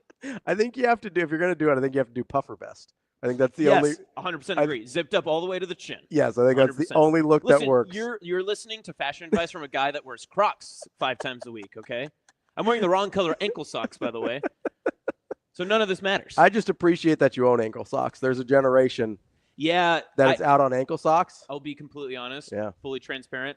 Last week I had to ask my girlfriend. I was like, hey, is it ankle sock season yet, or do I have to stick to the calf socks? She's like, calves when you're working out, ankle socks with shorts. Perfect. I got it. Okay, there you go. Yep. So now I know. David says leather vest. Ooh. I'm Tearaway pants? I'm not a biker or in an 80s hairband, David. I'm not doing leather vest. It's not happening. Wrong with that. Not going to a biker bar later. Oh, if you go to the Creed concert. First of all, salt of the earth Uh-huh. people at the Creed 100%. concert. Yep. You My know, people. Yep. as our guy Brandon can attest, because he went with me to the Creed concert. You should. Are you going to the next one? Obviously. Okay, good. I'll be there. I'll see you there. Are you gonna go? I am. Yeah, I already got my tickets. Nice. Yeah. I've got huge plug. My cousin Yeah. works or used to work at the ticket office there, so he's like He like it. in. Yeah. Yeah. So I knew that Creed was coming like a while ago, Yeah. and he was like, "I'll get you. Don't you worry about that." It's the best plug I could possibly have in my life. Is this the show that you bought tickets for after the show, Robbie? No, that was Chappelle. Oh. I had a timer on because I got Yeah. like an early option to buy the Chappelle tickets Good, when he was here in September, whenever he was here. And I don't mean, remember. who would ever confuse Chappelle and Creed together? Yeah, other very than similar Shane? fan Yeah, bases, really. I think. I don't know. It seems like you've been talking about Creed forever. It's because There's always time to talk about Creed. Creed's a great American band. Mm. Yep. Great American band. Terrific. We love them. They are American, right? Yeah. Yeah, he's from Florida. Scott Stapp is from Well, Florida. do we count? Is Florida as American as you can get? It might. I wouldn't. I'm taking back the salt of the earth comment. If he's from Florida, I don't know if that's true anymore. Florida gets pretty salty. Sweaty down there. Yeah. A lot of sea. Get your electrolytes. Hey, electrolytes. I got a little electrolyte thing right there. There you go. A lot of sea air. There's a lot of salt in the sea air. Sounds like sleeveless vest weather. Actually, go.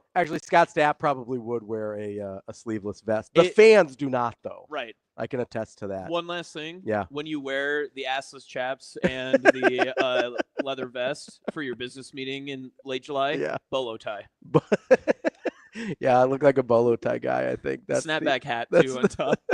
That's the Just strangest really, look. really confuse someone. Am I allowed to wear anything under the chaps? That's a personal decision. Okay. All right. I'm gonna stay beneath the desk that day. No standing. No, Bill, I can't stand up. That's Austin. I'm Ravi. DB and I will be back tomorrow here on Hurrdat Sports Live. See you. Have a good day. Love you.